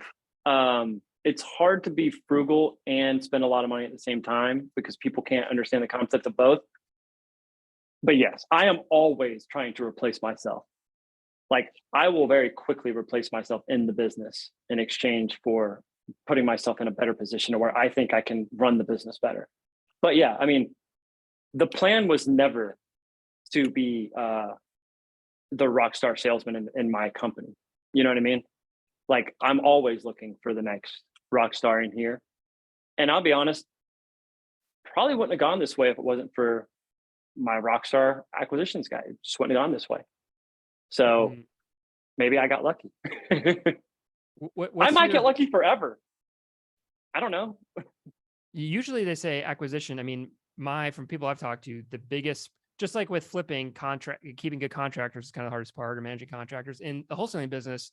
It's keeping good acquisition people, because if they're good enough, they're going to go do it themselves. So I'm assuming you've had turnover, but what talk to me about, has that been an issue for you? Is the I acquisition fire manager so turnover? fast. Okay. How about commission-based sales teams are toxic? I believe that. I believe we mitigate it as best we can by trying to have a good team atmosphere, not a family. I believe that's toxic. We're not a family. We can break up. We can not know each other anymore, and we will. So we got to take care of each other. And everybody next to you, it's like a military, right? Everybody next to you is relying on you to do your job. So you have to come through. And man, this is hitting home right now because it's something we deal with every day when you start to grow like this. Commission-based sales is so hard to deal with. That so hard that I actually forgot the whole question. But dealing with commission-based sales is just, it's going to be tough. Like, yeah, the turnover part, I guess I'll touch on that. We all know somebody like right here that knows somebody or somebody in their company went to start their own thing. This is why that sucks, because just like the baker who's like the barista at Starbucks makes the best fucking, whatever mochaccino. I don't know what they're even called. Like he makes that, and he's the best at it. And everybody goes to that location, whatever. People drive. Oh, there's one that's 3 miles away. This one's 5. I come to this one. Okay, he goes and starts his own business. He knows how to do one thing. You know what I'm saying? He knows how to make the mochaccino thing. He doesn't know how to keep the lights on. He doesn't know how to market. He doesn't know how to make sure there's funds in the bank and do the taxes. And when the end of the year comes and you have to pay those, do the taxes, and now you're screwed. And he doesn't know how to do that. He doesn't know how to build a team of him. because everybody's in a business thinking that they're the best person for that particular job. But if you're not good at replacing yourself, you're not good at business. Like, you have to be good at managing. You know what it is? You have to be good at judgment. That's something actually I've been leaning a lot toward. You have to be really good at judgment, because if you're not going to last. So, because you have to be able to build it out. You have to be able to put people in your place. But yeah, I've heard of a lot of people who do that. If you get rock stars, they want to go and start their own thing. Keep them challenged. Give them good pay, right? Our guys don't make 10%. I'm just saying, like, they make, some of them make way. I thought you said was that just a disposition person? For acquisition, that was dispositions. Yeah, we never actually talked about acquisitions, but new people will make 10%. Yeah, we didn't actually talk about all. I don't know if you want to or not, but we can touch on it. I mean, what is that? What is that? So it's salaried plus some, or is it all commission? Because it sounds like it's usually commission. It's usually commission. Yeah. I thought you said you don't like commission, or I'm misunderstanding. You said toxic. It is. Yeah, I cannot like something and do it at the same time. Okay, no, you're right. I don't know. I'm just trying to understand. Yeah. I was just talking to a buddy of mine. Oh man, I'm all over the place. I'm telling you, I'm a mess. I was talking to a buddy of mine the other day actually about this. He came from car sales, and you want to talk about a toxic sales environment like these. Look, I don't want to, judge or say everybody's like this, but a lot of these sales guys, they're chest beating, they're going out and partying, and that's what you get. They're younger usually. That's the kind of stuff you get sometimes. So, they're blowing up fast. They get popularity and stuff amongst their group and stuff, and they're probably making more money than everybody else around them and stuff like that. So it can go both ways, right? Sometimes it's goes the wrong way, and they come into late work now, or they come into work late because they stayed out drinking all weekend, stuff like that. Like, hey, I need you to be here at 8 o'clock. Like, fuck you, I do all the work here. I'll do my own, stuff like that. Again, it is kind of toxic, but the only other alternative I can think of, and we were thinking about this, is you just get salaried or hourly folks in there who are just like hot air on a phone, because they're going to get like a small bonus on every deal. You know what I mean? And I'm not counting that out. Again, this is what keeps me going. Maybe I'm always trying to think of how we can make this business better. But right now this is working, right? So incentives and bonuses are working. And when everybody else is paying acquisitions people 10%, we started at 10, 12, 15 bracket, but some guys get way more than that. It just depends. Like, you have to share a piece of the pie. What does it depend Depends on how much money but it depends on how much revenue they're making in the company. So they make a larger percentage based on if they bring in, the more they bring in, the more they make. It's like exponentially make more money. You get more of the pie. Yeah. That's why I'm saying they can make a lot of money. They can make more than me, in a sense. It's not unheard of for an acquisitions guy to make more money than I paid myself, or way more than the Dispo guy would have made. But the Dispo guy gets to Dispo all the acquisitions people's deals, right? Right. So really, he can make a lot of money too. And we haven't gotten to the point to where we've capped commissions. I've heard of that stuff too. I don't want anybody to confuse this for mastery. I'm still learning a lot of stuff too. But until we find a better system, you could maybe shrink the commissions and do a more salary, I guess. And maybe that would relieve some of the time. But you're also going to lose a lot of those hardcore negotiators who fight for deals. Like, it's sales. At the end of the day, we talked about it, so it's not really sales, it's more negotiations. Maybe that's the case. But it's all dependent on a lead coming in and someone picking up that phone and fighting like hell to close that deal. Because that's what it is. So yeah, it's tough. So it's tough, man. When the lead comes in, then I've heard other people with similar sized businesses to yours, they do one of two things oftentimes with their call system. It's either a round robin where the call comes in and it just goes to one, then the other person, round robin, or that's called like Shark Tank style, where everybody's phone rings at the same time. Yeah. And whoever picks it up first. What does yours look like? Oh man, ours is round robin for the lead managers. And then they will determine who needs the lead. But because we have some people who are, this is rough. There are some people who are better than others. So they tend to kind of feed the fat sharks first, if that makes sense. Gotcha. Because if we have a deal or something that looks like a deal, you're going to give it to Jim, the new guy, who's like, what do I say? Or are you going to give it to are you going to give it to the big dog who's like, come on, baby, let's go. I got this. Like, got it. So that makes sense. It's tough. Yeah. Gotcha. It's another tough part of the business. What is your day to day? So a couple questions. We'll wrap it up here. What is your What's the biggest, like, what does your day-to-day look like? And what's your biggest challenge in your role?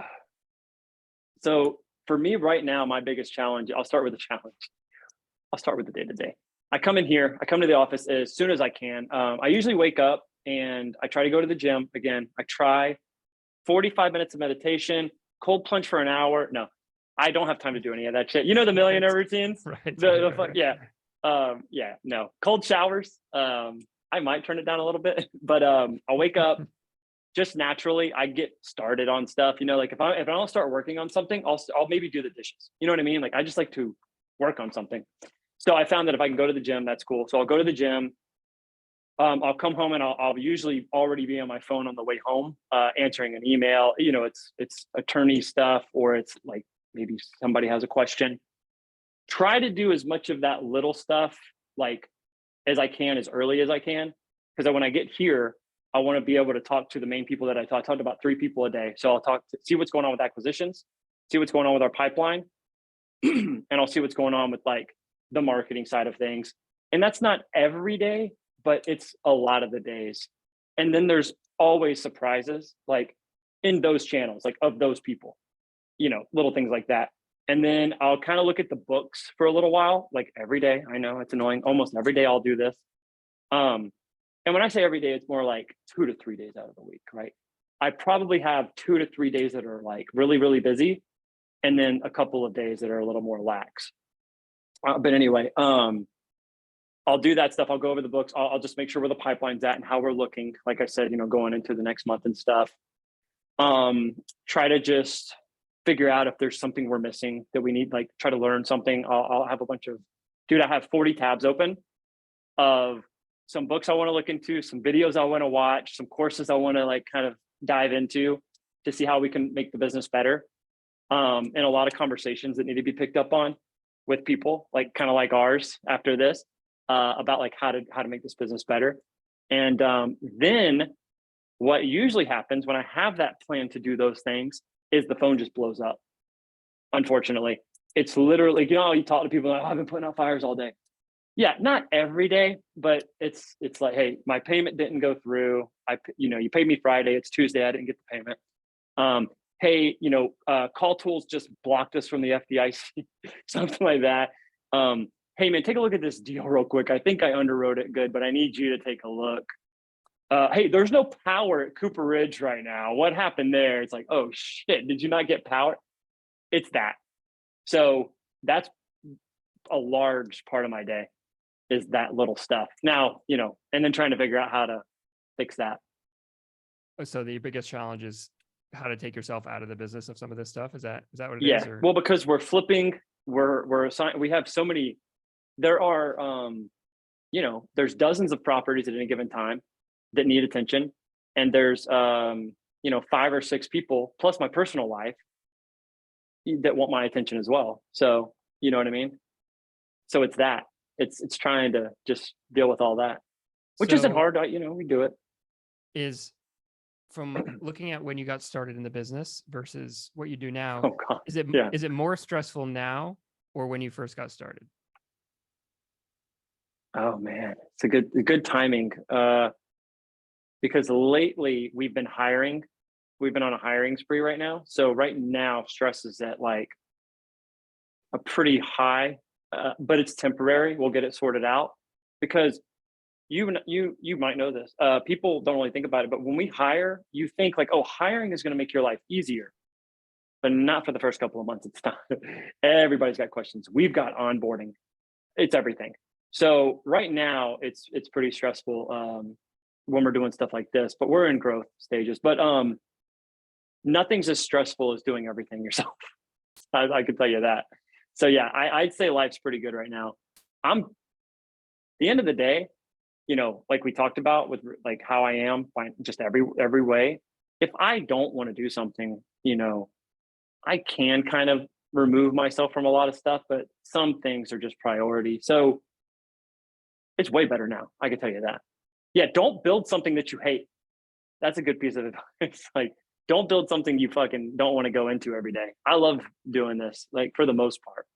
Yeah, and you've been around the block, so that's like a lesson I feel like someone who's built something they hate would kind of learn that lesson. It's not hard to do, man. It's easy to Yeah. accidentally wake up one day Yeah. and realize you built something you fucking hate. Yeah, I think a lot of people have that issue. Okay, last two questions here. This one's very random, but I forgot to ask it earlier. Okay. So I've been interviewing house flippers. You've obviously flipped a lot of houses, and I'm curious what your take is on how real life house flipping is different than the TV house flipping. So it's awesome. I've never watched a full show or anything. I've only seen clips. But if I had to guess, I would probably say those people don't care if they make money or not. I think they go all in on rehab and they take down walls they don't need to take down. Just if I had to imagine it, they're like, I don't like these windows. Let's put one big one here, or let's put one in the middle and remove these. Like, I think they just do fancy shit. I think. And then they talk about profits that are just like enormous. And I don't think they care if they make money or not. I think it's all televised. So that's where they're betting on building that brand. They're going to sell a course. They're going to have a seminar is probably what they're doing. But I don't know. What do you think? How are they? Are they like that? I mean, I don't know. What people have told me is that it's mainly like overinflated. The numbers are just completely wrong. The numbers I know. I know they got to be, because when we call like BMs, like we'd call some of our suppliers, like material suppliers or something.